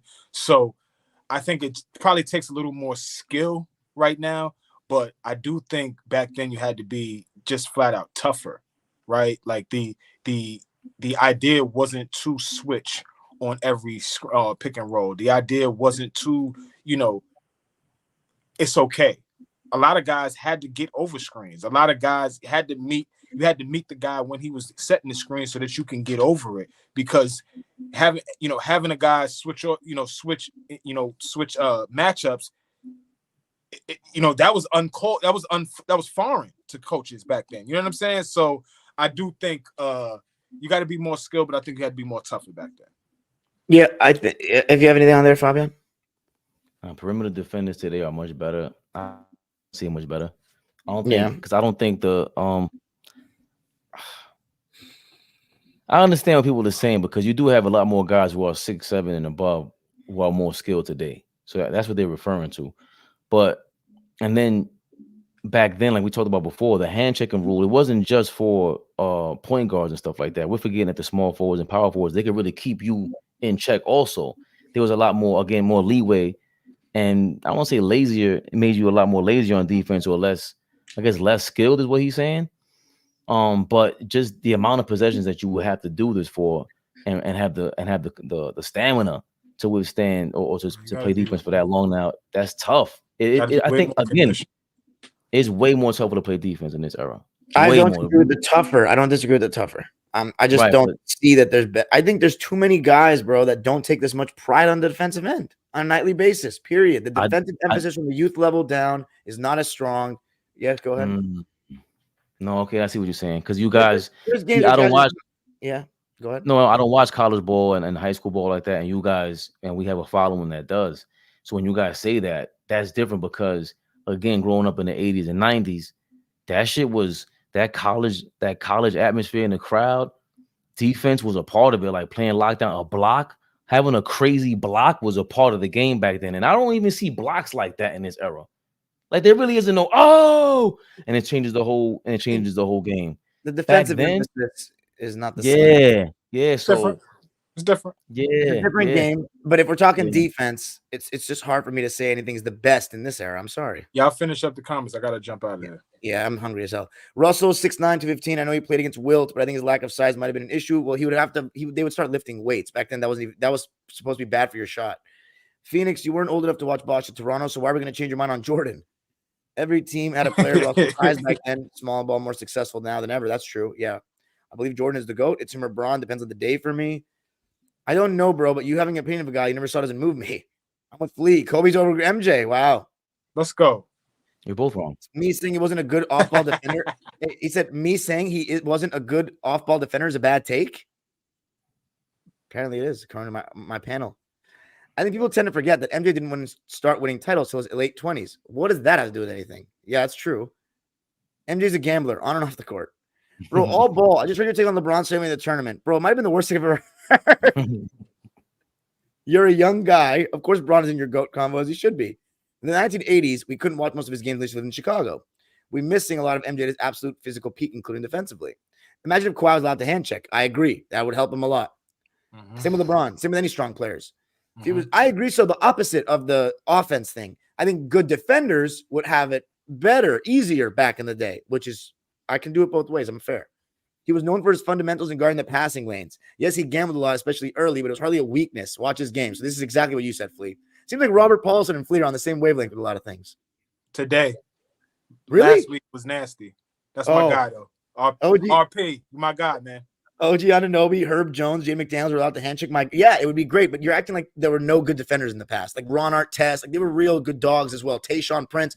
The removing of the handshaking hurt him for sure. Yeah, but there's a lot. These guys are great, man, and we're starting to get back to the handshake and stuff. They're gonna start bringing that in there. But these guys, man, you listen. You know, that's why again, when KG made that stupid ass comment the other day, we don't really hone this era. You know what? This is a time we do have to give these guys these props. The OG Anunobys, the Herb Jones. That's why I'm so hyped about Asor Thompson on Detroit and how Monty. I don't know what Monty's doing over there, but I'm hyped about this. Chet Holmgren looks amazing. So defensively, there are a lot of guys, man, but they again, it's tailored to this era. Yeah. Chet Holmgren ain't doing that shit in 1999. He might get his ribs caved in. Prime Kawhi would lock MJ down with ham checking. Prove me wrong. I don't think anyone's locking down Jordan, personally. No. He's an unstoppable. He has counters to everything you throw at him. Caruso, I think Kawhi's a good guy to throw at him. I mean, of course, Kawhi's a good guy to throw at him. Remember what we just said. The two best perimeter players in the 90s is Jordan and Pippen. And then you go throw Rodman in there. Pippen was guarding Jordan every day in practice, and he was killing him. Yeah, so he's got a great first step, and he's got crazy elevation on his shot. Like it's hard to guard someone like that. But I personally believe Kawhi is a better defender than Pippen. Okay, I think so. I mean, no argument there. I haven't watched Pippen in his prime yet, so I can't comment. Don't get your takes just off other people or selected highlights. Jordan in his early years versus who he became very different. Okay, but then their own defenders would get the same advantage. I'm not sure this would work out as well for them as you think, Phoenix. You guys Yo, are hypocritical then in please. that aspect. You crap on modern players because they have the benefit of modern spacing and no hand checking, but we don't glorify. We are. We just gave him our flowers. No, We he just just. I gave him think the that, flowers. yeah, he Huh? just. We said that he probably wrote that before I said that. I just Flea, don't think these are the best perimeter defenders, bro. Sue me. Nothing defensive to me is going to be the best in this era. The only thing is maybe defensive versatility, which is code for motherfuckers don't have post game now, so everybody plays face up. It's like, don't even get me started, bro. Flea is Kawhi a combination of Pippen and Jordan on defense? Besides playing the passing lanes, because I like that a little bit. I got don't Jordan's see how that's far off. I think that's great. Only point guards. I like That's that. fact. I love that actually, bro. Come on, Dime. That's hypocritical. The cream of the crop perimeter defenders today are much better than the perimeter defenders of the past. I disagree. You're not naming them. I can sit here you're just naming guys today because it's very easy to do that when we're living in 2023. There was a lot of great perimeter defenders, bro. As Flea said, it didn't switch in anything. And what era is he talking about? You didn't watch the games, bro. So I'm not gonna. Nah, I'm not gonna. There's a lot of guys. Yo, hold on a second. Because I do. That's tough, you want man. me to start naming names? Like, do you want me to really do this? I don't think you want me to actually fucking do this. I understand what you're saying, Don, but I'm just from because we got to go from a broad spectrum. If you have this many skilled players in this era, the talent is way more than ever before. It's always going to be that way as long as the sport keeps getting bigger. Yo, these defensive players are getting lost in the sauce because of the time. I get it, but there's a lot of perimeter defensive players, bro, and they're not allowed to play defense. That's major. Like, I understand his frustration with these comments right now. I get what he's saying. These are a lot of skilled defenders. They really are. We are. But I need to be honest with you guys. Like, in the 90s and early 2000s, you didn't see guys like Kevin Durant coming at you. You just didn't see that, right? But how many people are like Kevin Durant, truly like him? He's one of one. I fully agree with you, Don, but I'm just saying, like, for the sake of the argument, both sides of the argument, right? Like, if a guy like Kevin Durant is coming at you, if a guy like Dirk Nowitzki, right, was playing in an era where now Patrick Ewing, Alonzo Mourning, David Robinson, Hakeem Olajuwon all got to defend this guy that operates on and around the perimeter, that would have caused challenges for them. I'm not saying that it would have been, that they wouldn't, they would have killed him or they would have cleared him out. He wouldn't have been a factor. But what I am saying, though, is that it would have been a lot more challenging to defend a guy on the perimeter, moving your feet left to right and actually, defending a guy who relies on jump shooting as opposed to back to the basket moves. So just the both sides of it, seeing a guy like Kevin Durant coming at you and yes, Scottie Pippen, good luck. Good luck. But I would throw Pippen, though. If I'm picking bodies to throw at KD, he's one of the first names I'm thinking of. Right. But there's only you got Pippen, Rodman, and Jordan. These are the elite guys. But KD's got a lot of inches on Jordan, though. Right. And to Flea's point before, there's really you're funneling them to the center, right? That's really what you're doing when you have the Bulls didn't do that because they didn't have a center, right? But that's why the next 5 to 10 years might be a new, real crazy golden era in the NBA if you're going to start to make the rules easier for the defense. Because you're going to have these skilled players on defense and offense with more leeway towards the defense. Who says this shit might get crazy? Who says they're making rule changes to help defense out? They're doing it now. They stop the stupid ass and ones. Yeah, but that still goes on though. People get such cheap. They stopped doing it like midway through the season. Remember? I mean, I think go ahead. They're stopping the flopping rules. There's a lot that they're taking away from the offense. Now, remember, the offense they're pushing off. They're allowed to push off. They're allowed to put their hands on you. If defenses are allowed to get to do this again, and they got all these like the most talented time ever is going to keep happening every year because the pool's going to be worldwide. Okay, well, add that to having the closer to 2000s rules. I'm just saying. You always depressed, Dom. Look forward to something good. God damn it. Holy shit, man. You be fucking depressed all the time. No, I just like this. There's not much to me get excited about these days. What am I supposed to get excited about until the playoffs? Like, I don't know. I haven't been excited for a regular season Clippers game that I haven't attended in many years. Sean Swain said, I think most agree that defense is more physically and mentally taxing today. Yeah, I agree with that. And that's probably why shooting is so crazy. I think they just worked on shooting. Phoenix, you didn't watch, mate. You can't have a valid opinion. Yes, I'm Phoenix Gen Z. That doesn't mean I can't have hoop takes. They just might not be good. I like that response. Cool. YouTube has your back, Phoenix. Jump in those archives. You'll love it. Yeah, people don't really go at guys with their defense nowadays because it's not their fault. They're limited. People go at the offensive players are having it easier. Guys were also easier to guard back on the perimeter, not just hinching, but they also had a lot less gravity because almost nobody shot from deep. Almost nobody. It's a little bit harsh. Whatever with the gravity. Certainly, you didn't have power forwards hitting threes, but you had power forwards that could actually post up. RC Kim, there's a difference. You get bailed, like we were talking about with MPJ earlier. You guys are mentally trained now to ignore the fact that a 6'10" guy is not posting up a 6'2" guy, and you guys are okay with it because you don't even see that anymore. Back in the day, they get you laughed out of the fucking park. Yeah, it's ridiculous. It's ridiculous. That is crazy. No, Name the names. MJ would look like a joke trying to cover modern NBA spacing with no hand checking. A joke? Yeah, you're bugging. He hasn't watched, right? It's respectfully to you, Phoenix play, but you haven't watched enough to know. Mike. Yeah, not enough. Mike was just the same way. Listen, don't get it twisted. I'm in awe of LeBron. Still, this is what he's doing now is crazy. This is crazy, but it's the same thing we saw in Mike for his whole career. That's what we get mad about. Like Mike was consistent from day one to when he retired. You're gonna be in awe when you go and watch him because he just looks like that level of player with that IQ and just trying that hard all the time on defense. Nah, we almost hit the 3 hour. We're done. I'm not gonna read the last ones because that last one is the end of it. I'm not gonna go any further than that. Saying he would look like a joke. We watched Kevin Durant. Does Devin Booker look like a joke? He doesn't. So Michael Jordan would be worse. Thank you. That's the end of the night. Appreciate everybody so much. Very great attendance as always. Anything else, fellas? By the way, tomorrow on my channel, Bronny James first game. I had the best seats. I had every highlight play this motherfucker made. Please watch it. That's quality. Where else are you getting this stuff? Come on. That's dope. That's dope. All right. Have a great night, everyone.